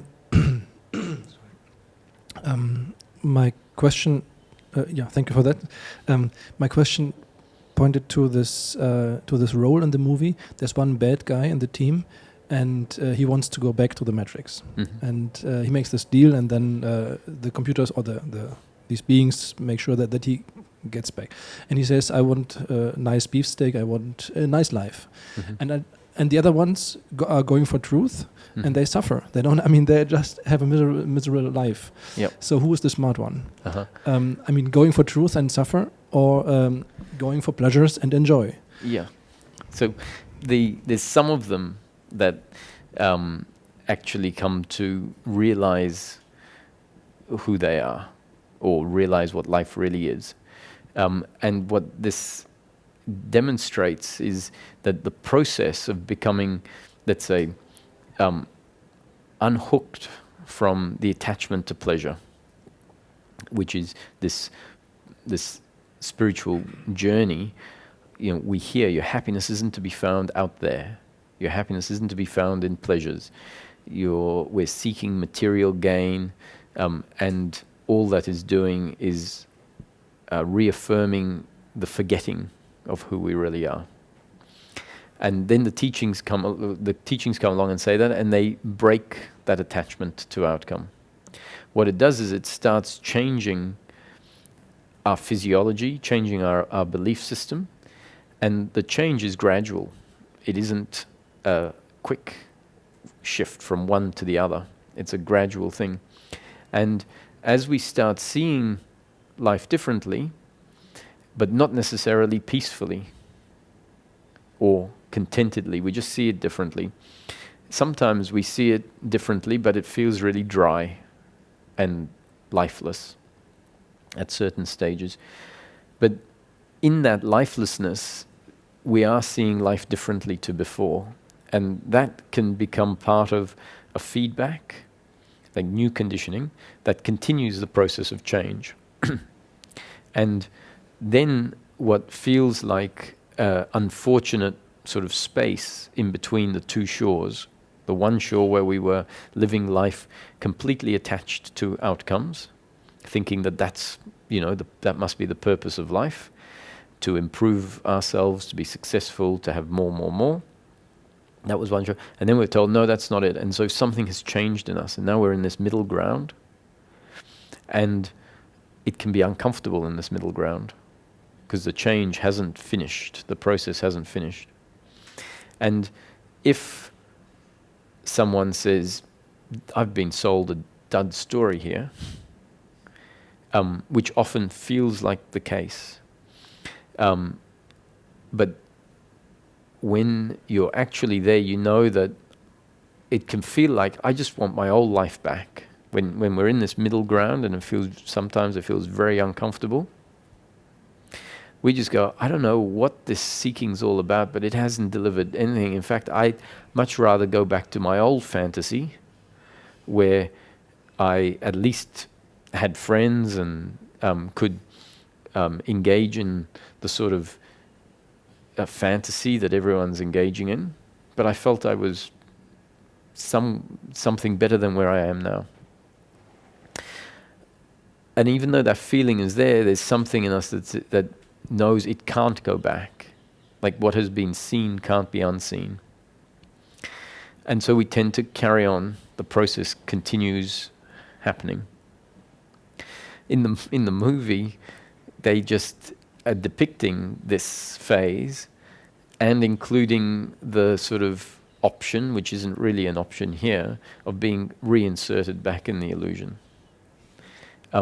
And it's there, I think, to demonstrate the fact that yes, this phase of being in no man's land happens, and often we wish we could just go back. And so in the movie as well, it's like, here's the blue pill or the red pill. I think it's the red pill takes you down the rabbit hole, and the blue pill takes you back to before meeting me. Not me, but in the movie Morpheus or whoever it was. And so what it's saying really is, okay, if you start getting this information, you're going to go down a path that you're going to sometimes wish you didn't go down. And are you sure you want to go down this path? And it's not really a choice as it's presented. It sort of just happens. It's like the pill gets put into our mouth and that's it. And so this is my explanation of this dynamic. And then at least for the people who are in this middle ground, maybe it would be nice to find a positive explanation for the other shore, because just to say absence of suffering, I mean, I come from pleasure and it's so much fun. Yeah. And then guys like you come and say the real happiness, you don't know what real happiness is, you won't find it in your pleasures. So forget your pleasures, they're actually worthless. And what I have here is so much nicer. Yeah. And then I ask you, what is it? And then you say the absence of suffering. I mean, come on. It doesn't sound so. It's not a bestseller, is it? Yes, exactly. So Yeah. marketing-wise, it's not the best thing. So you see, you've hit on something, and that's why even in non-duality, this is recognized, and so the marketing pitch is included, not in this particular teaching, but in some that are maybe a little bit preceding this, until someone is, let's say, ripe enough to say, actually, the end of suffering, I'll take it. It's pretty good. Before this, they don't say the end of suffering. They call it ananda. Satchit ananda. And ananda is translated as bliss. And in a lot of teachings, it's not the end of suffering, but it's bliss, and it's union with God, and oneness. And then it's like, well, I'll have that, thanks. Great. In fact, what I found at some point where I guess I needed still to be hooked, was that I read a description that we have forgotten our true nature, and our true nature is brighter than the light of 1 billion suns. The ones in the sky. And I thought, wow, I better find out about this true nature of mine that I've forgotten about. So it's included in whoever designed life and the teachings wasn't stupid. And what you're pointing out is exactly this, is that our makeup is still such that we are attached to outcomes, and so you can't just pull the carpet out and say you're going to get nothing. Actually, all that I'm going to do is take something away from you, because no one would sign up for it. And so this bait and switch trick is included. Oh, you'll have ananda, you'll have oneness with God. And at some point, when the teachings, it's time for the teachings to be more of clarity, which is at a certain point. Right? It's not, even I've heard recently, I saw something that Muji said. He didn't used to like this notion of non-doership when people in the audience would bring it up. Especially after Ramesh died, a lot of people went to see Muji, and they'd keep bringing up non-doership. And he seemed a little bit, uncomfortable, or not uncomfortable, but it's not what he's teaching. Right? And so he, rightly so, would go back onto the emphasis that his teaching has. And recently I saw something that said from him, a quote that someone put forward, that the divine is orchestrating everything. And this notion of non-doership is not palatable and very hard for the intellect to understand. And so there's no point putting forward an intellectual description of what is if it's not going to be received or understood. So at the right time, you can start introducing things. And at the right time, you'll say, actually, what we're really looking for, it's important to define. We're looking for happiness, and let's define happiness accurately, using some clear concepts. Happiness is not the gaining of anything, it's the absence of suffering. And this is not just meant to be a concept, but check it out for yourself. And if you check it out for yourself, what it means is you have to feel and become aware of the uncomfortableness, which is pointed out to be our unhappiness. We say, happiness, maybe we don't know what it is, so don't believe a concept. The pointers say, if you don't know what happiness is, which makes sense because we're seeking it. If we had it, we wouldn't be seeking it. If we had it, we would know. If we don't have it, maybe we don't know what happiness is. So start with your unhappiness. Put your hand on your heart, or at a particular point in time, you can put your hand on your heart and say, in this moment, I'm not happy. And when you feel it, and you go into it, you'll find it's an uncomfortableness with oneself.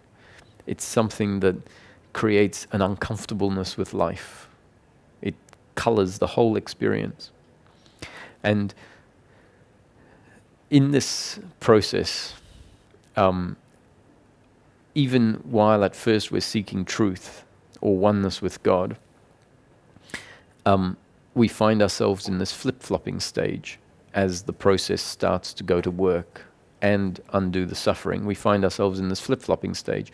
And the flip-flopping stage is a stage where suddenly, out of the blue compared to the past, we find ourselves in flow with life, where there's peace and where there isn't a resistance to outcomes and circumstance that previously we would have felt resistance to. And it's very surprising to us.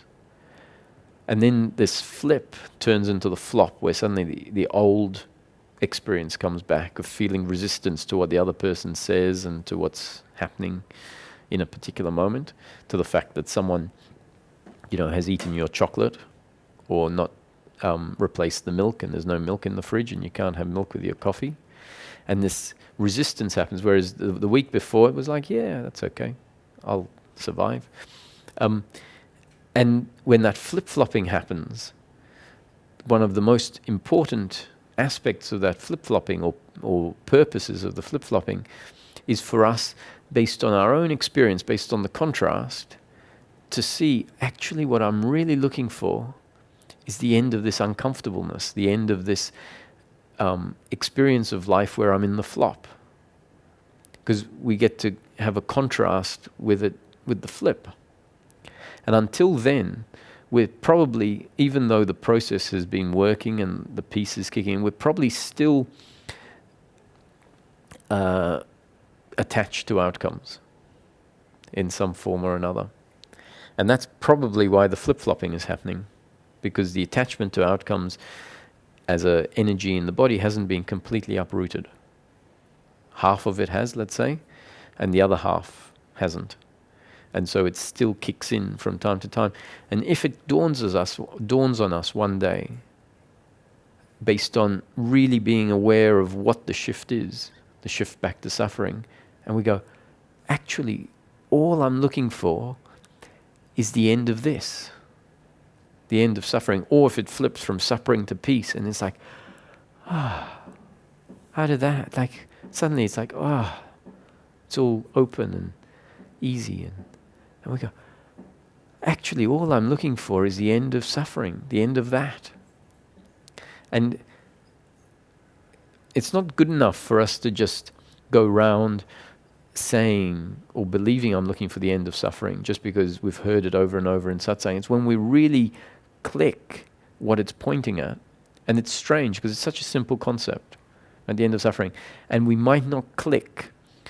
People could have been listening to the satsangs for 2 years, listening every single day, and heard the concept, and intellectually I could ask them, what are you looking for? And they go, I'm looking for the end of suffering. And tomorrow, it might really click. Oh, I'm really just looking for the end of suffering. Now I get it. I get what it means. I was listening to it and I didn't really get what it means. It means that it's just an experiential shift of how life is experienced, and that suffering is always attitudinal to the flow of life, never circumstantial. That suffering always arises in the form of guilt, blame, pride, worry, and expectation. And the guilt, blame, pride is based on the belief in I'm the doer and the other is the doer. The worry, anxiety, expectation, and attachment to outcomes based on the deeply ingrained belief that my happiness is to be found in pleasure. My happiness is to be found in outcomes. So, I'm confident that this works a certain way. This process works a certain way. And if this framework is received in simple, everyday English language, it can't help go deeper and deeper and deeper.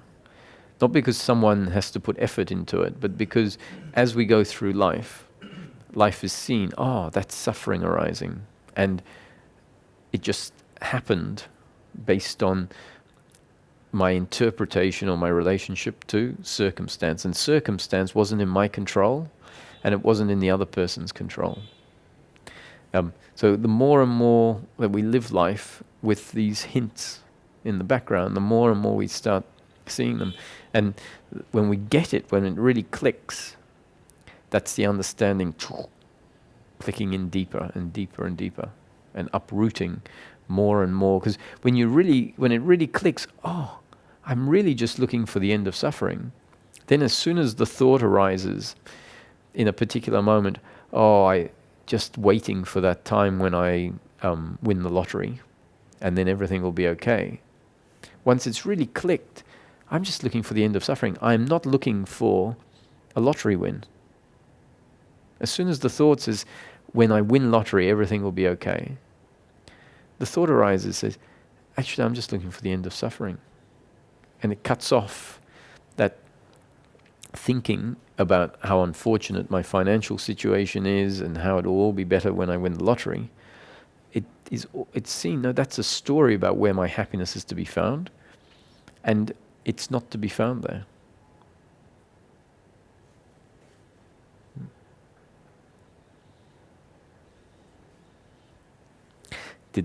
Was there more to the question? Because your questions are good. But I know I talk much longer than I need to sometimes.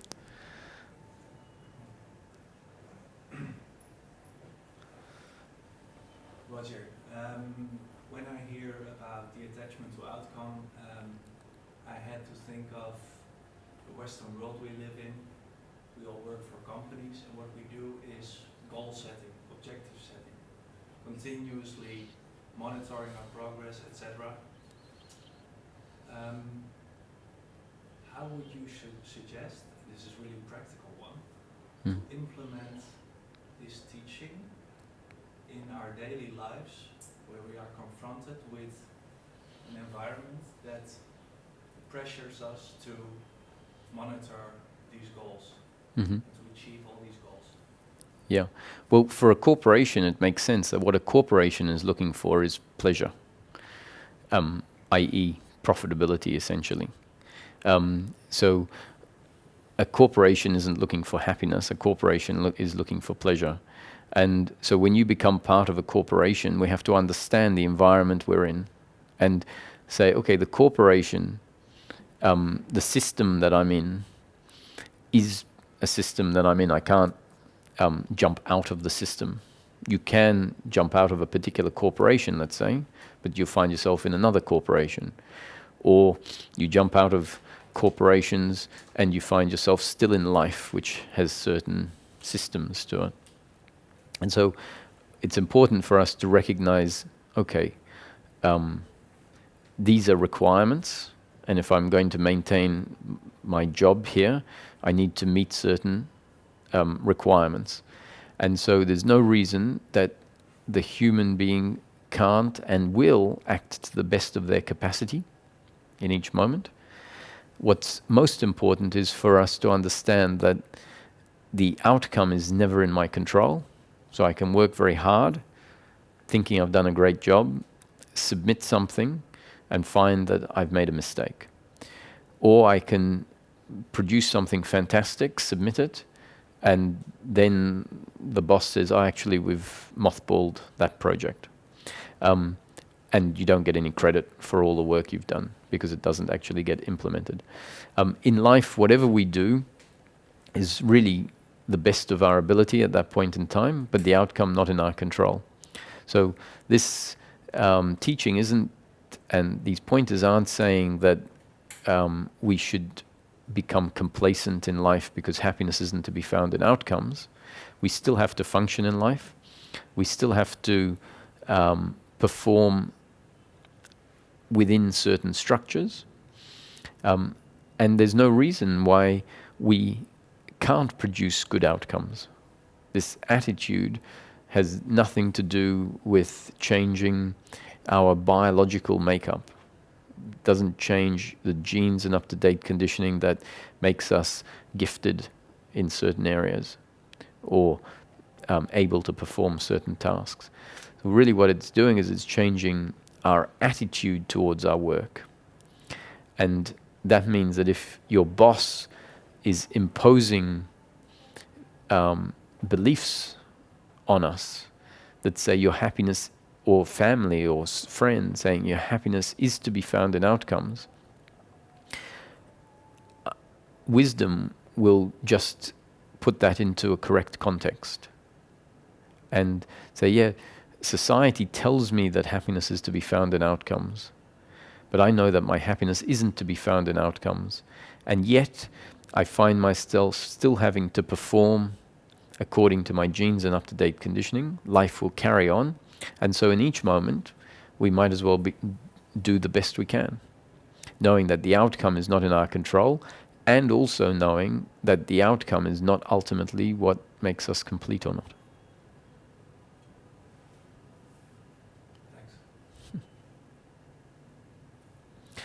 Kailani, did you still have a question? No, you can.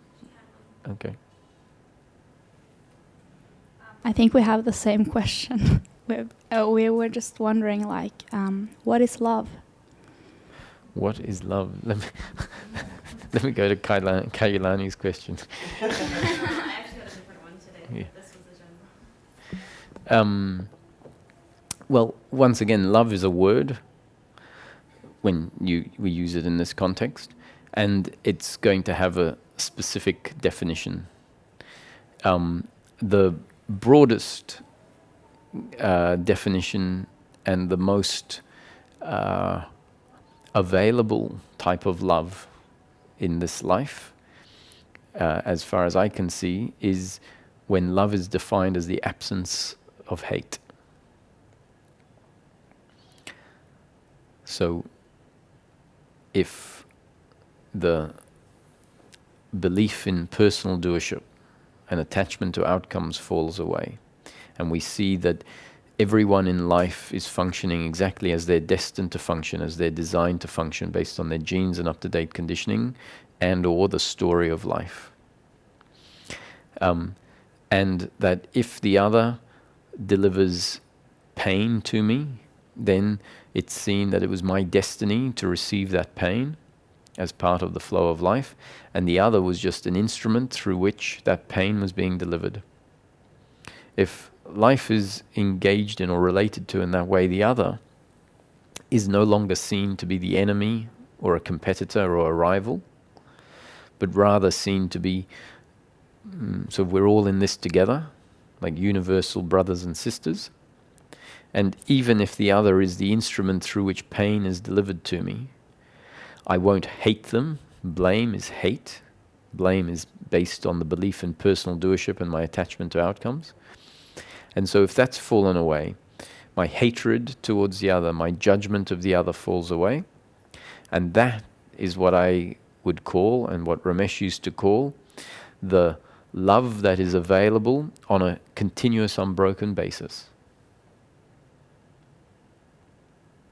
It's the universal love. Then, obviously, we can have more complex expressions that stem from that ground of absence of hate. The more complex expressions are those feelings that are more than just the absence of hate, but the presence of an attraction and a feeling towards the other. So you can have romantic love, you can have brotherly and sisterly love, friendship. You can have a love for a stranger can arise. And those feelings of love, which are much more feelings, and I would classify them as part of the flow of life, part of the pleasure and pain, are things that will come and go. So if we are looking for love on a continuous basis, and we think that love is a feeling, or rather think that the love that is available on a continuous basis is a feeling, and sometimes we have this, I think it's Agni is what it's called in Sanskrit, this arising of unconditional sense of feeling of love. And it's not a personal love, it's like an overflowing sense of love. If that happens, and then we might think, oh, this is the love that is spoken about, then we'll be waiting for our life to one day be continually flooded with this positive feeling of love. And I would say that isn't at all something that is continuously available, but it definitely comes and goes in different circumstances in relation to different people. And when we look closely, it's got something to do with our biological makeup and the circumstance. And if we think about it, if someone has done something quite terrible, does it make sense, like hurt someone that you love? Does it make sense that you're going to feel this overriding sense of love for the person as a feeling that's going to want you to just when you see them, you're just almost going to want to embrace them? Right?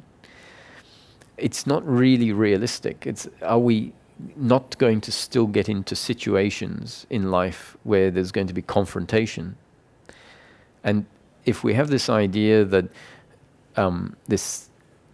that which is available on an unbroken basis is some feeling of love, then we're going to keep being disappointed and keep thinking that it hasn't happened, because we'll find ourselves in confronting situations, and anger, for example, will arise, which is a biological reaction. And how can you have this biological reaction and this feeling, intense feeling of love? They're sort of mutually exclusive. Whereas if we look at the love as the absence of hate, then anger can arise, which is a biological feeling, and it has no attitude of blame in biological anger.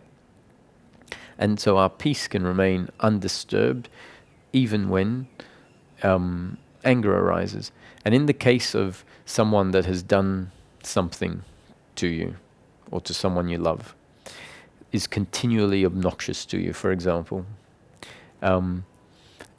you would find that you don't exactly want to ask them round to your dinner party.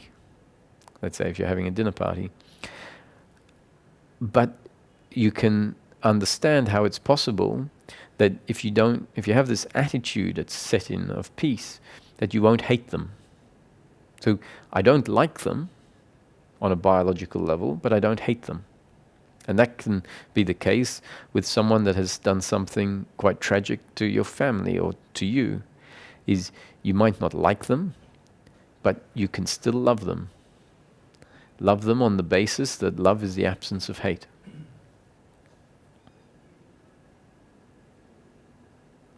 And so in the case of relationships, clearly that fits into the category on the level of your biological interaction with the person and how they make you feel. So there's an emotional aspect to it.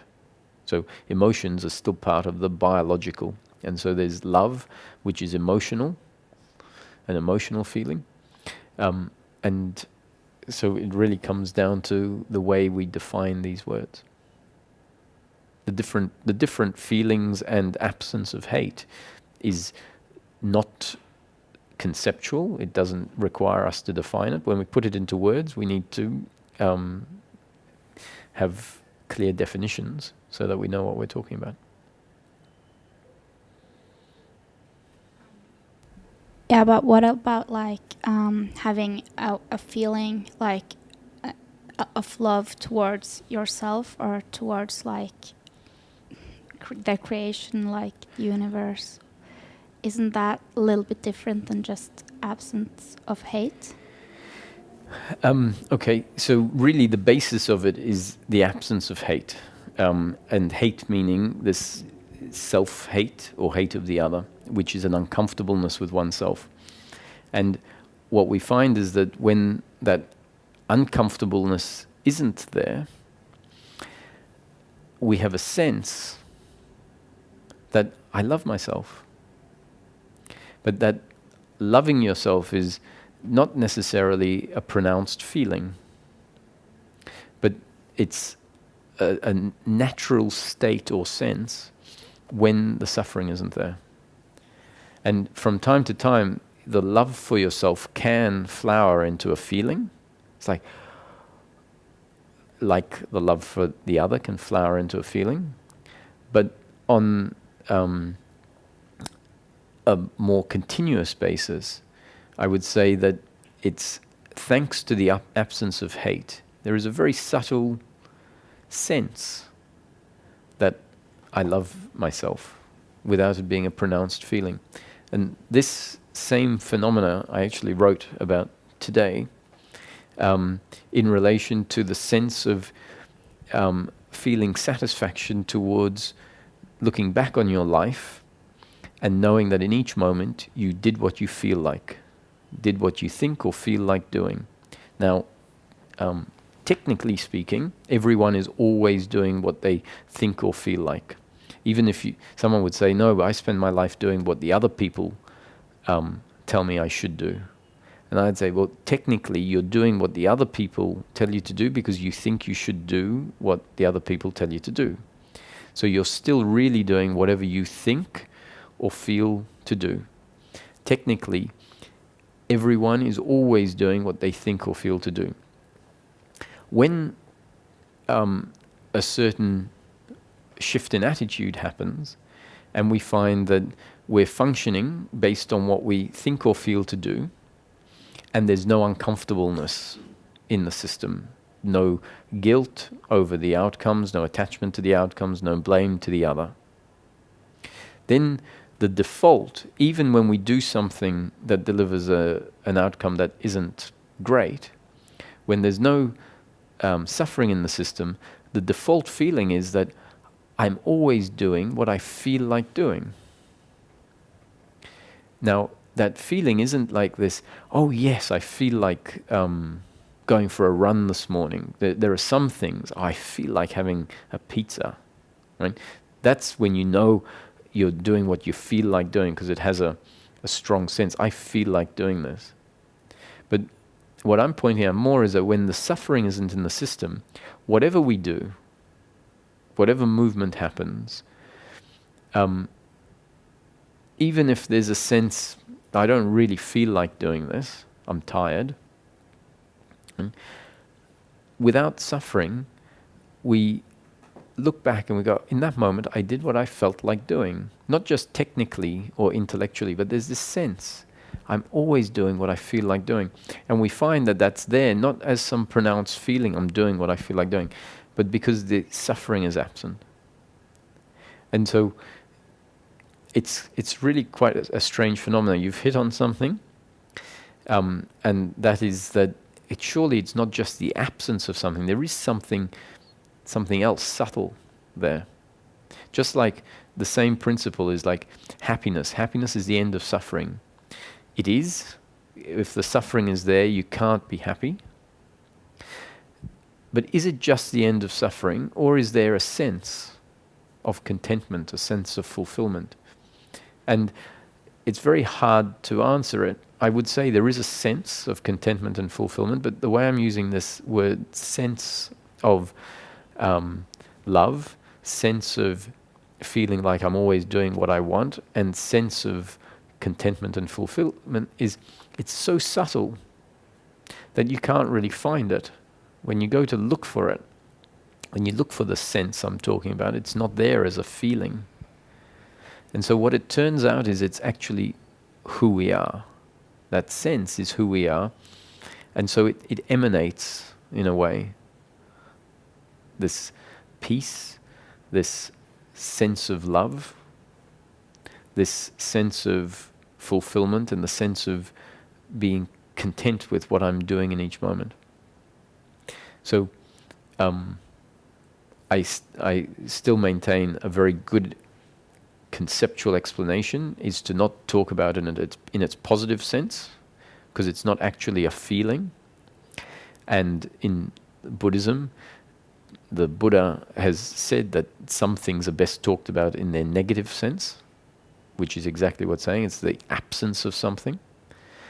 And then you say, but surely if it's just the absence of something, it means that there's nothing then. The absence is nothing. And it's not quite like that. There is a sense that, strangely enough, even though it's not anything pronounced, is completely fulfilling, completely enough.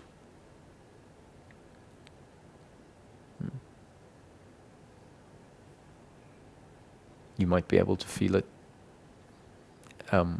Now, if you sit quietly and you're not expecting something grand, you might find, there's no suffering.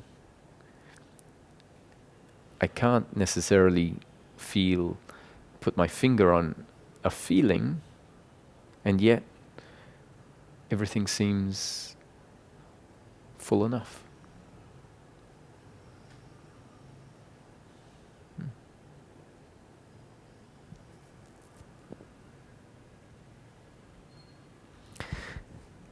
Is what you want to say still there?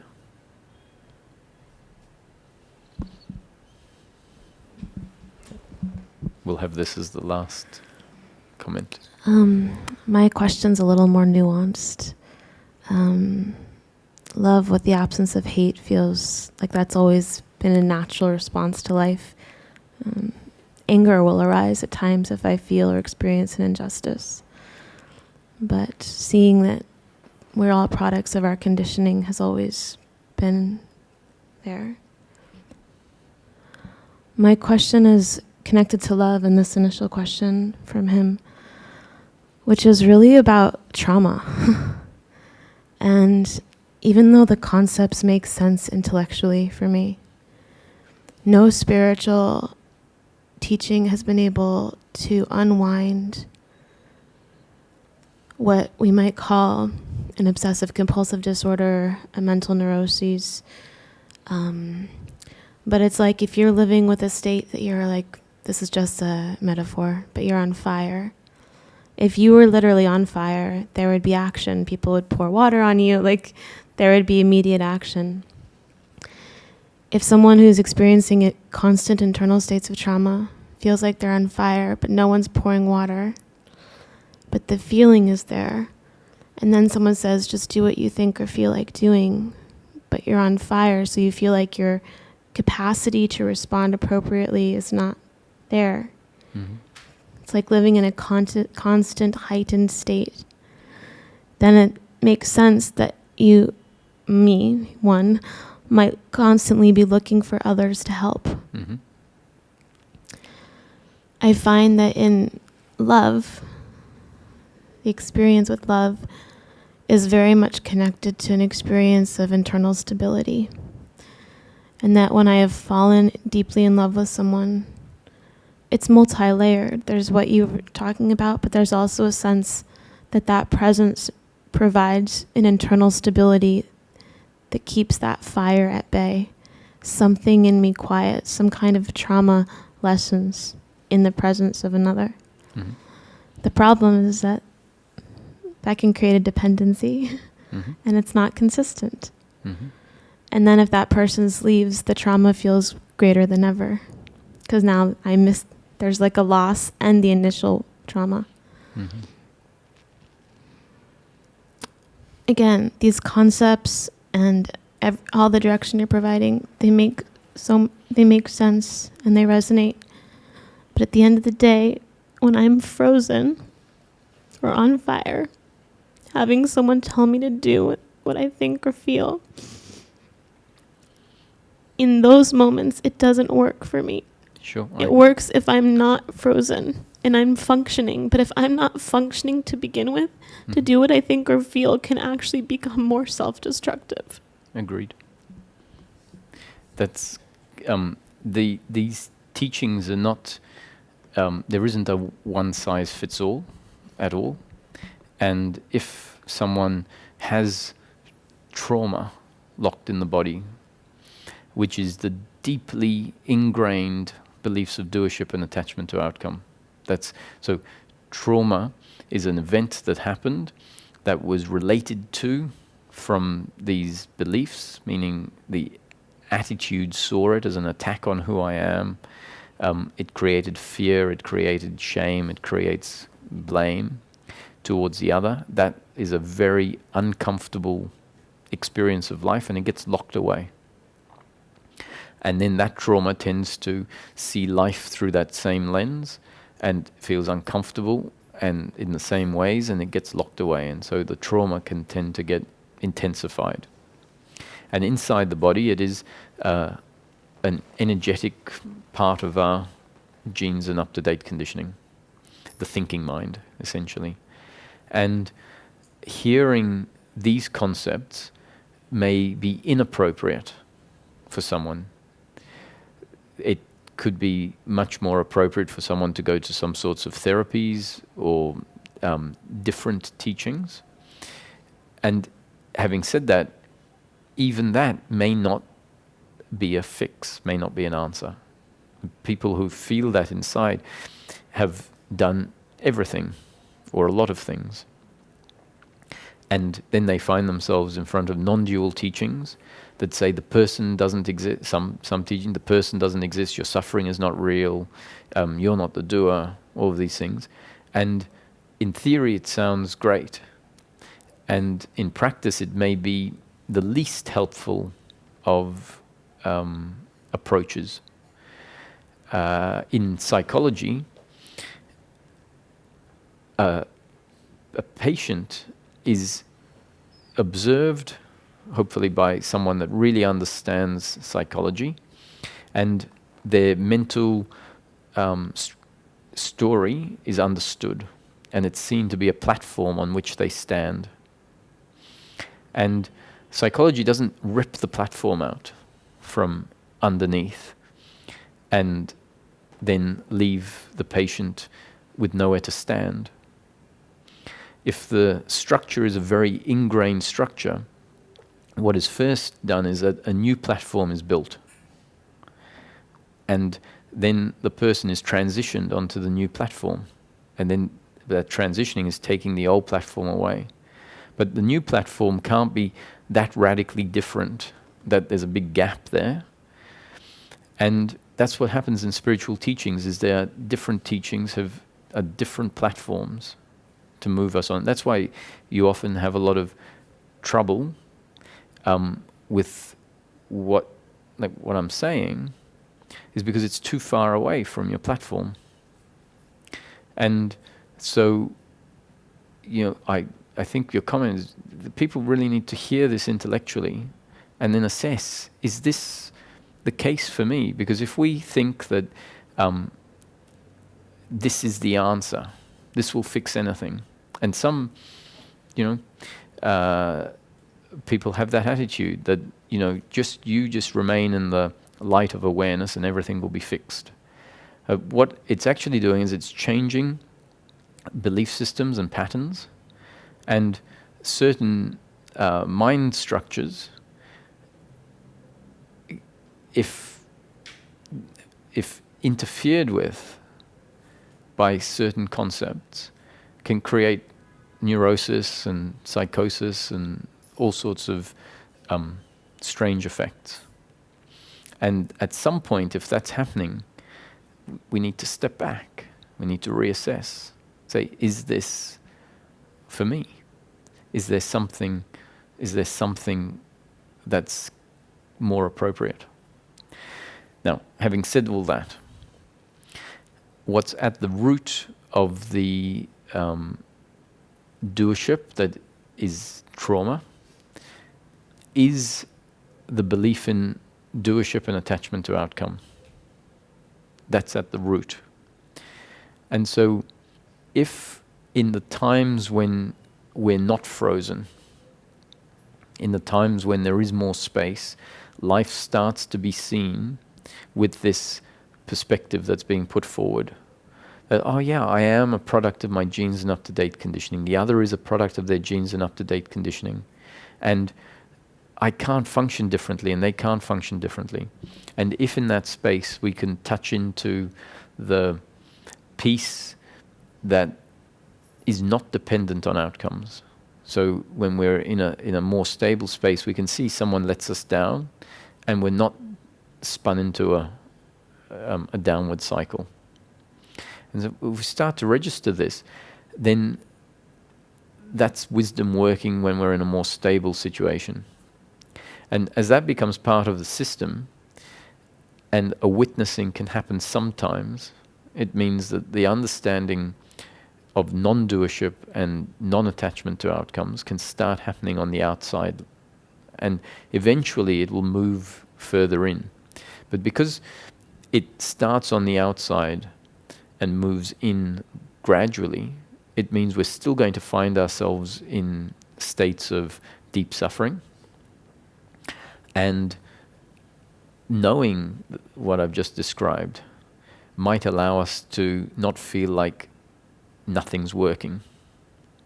Because we might find that when that shifts, we find that there is more peace coming into our life when we're more stable. And so I can only hope that the principles that are put forward start to be seen for oneself and one's own experience sometimes. And I know that that seeing sometimes is making the required changes. It's if we see just a little bit that life is happening and I'm not the doer, when that sinks in deeper, it is affecting the trauma. We might not feel it, but it is weakening the belief in doership that's at the root. And so people who, and I'm not suggesting this about you at all, but there are some people who are not really committed to seeking. So this is why I'm not suggesting it about you. The point here is that if we only tend to be interested in seeking when suffering happens, and so suffering is then my motivation, I better pick up those books and start thinking about what was said because now I'm suffering. There's a big error in that, because there's no space when we're suffering. And when there's no space, there's no frame of reference that allows us to see what's being talked about. Or there's no potential for that. So if we find ourselves motivated to seek, to inquire, even when things are feeling good, that's really when the space is there, and that's really when the understanding starts to sink in deeper and deeper.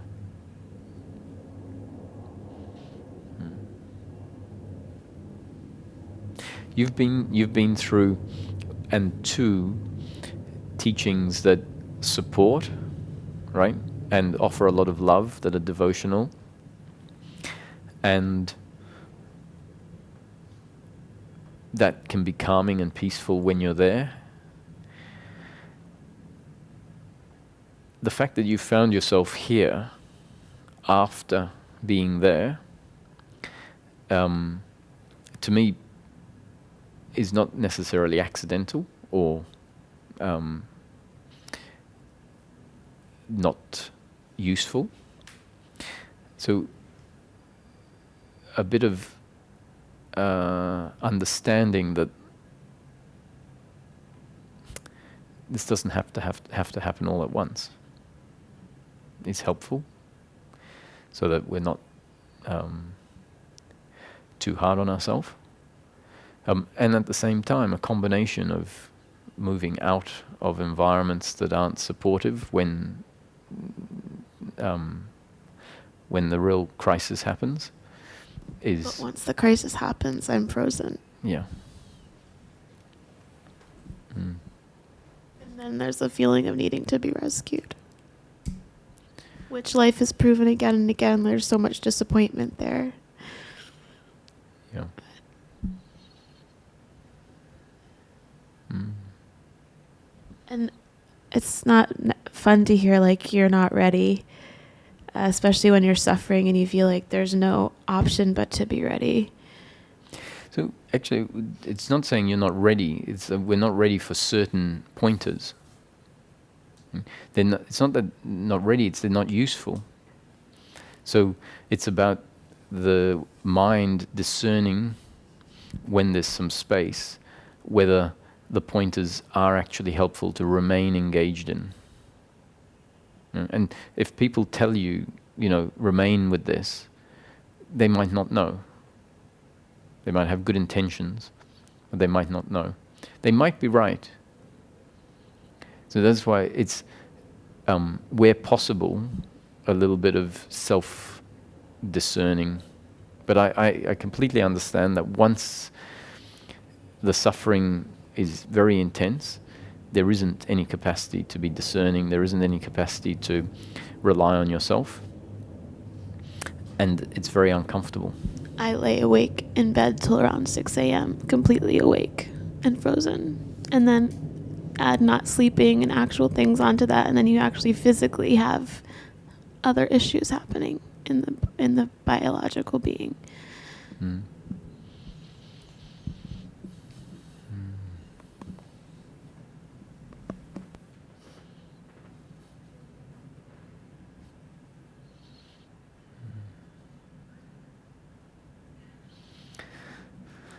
Thank you.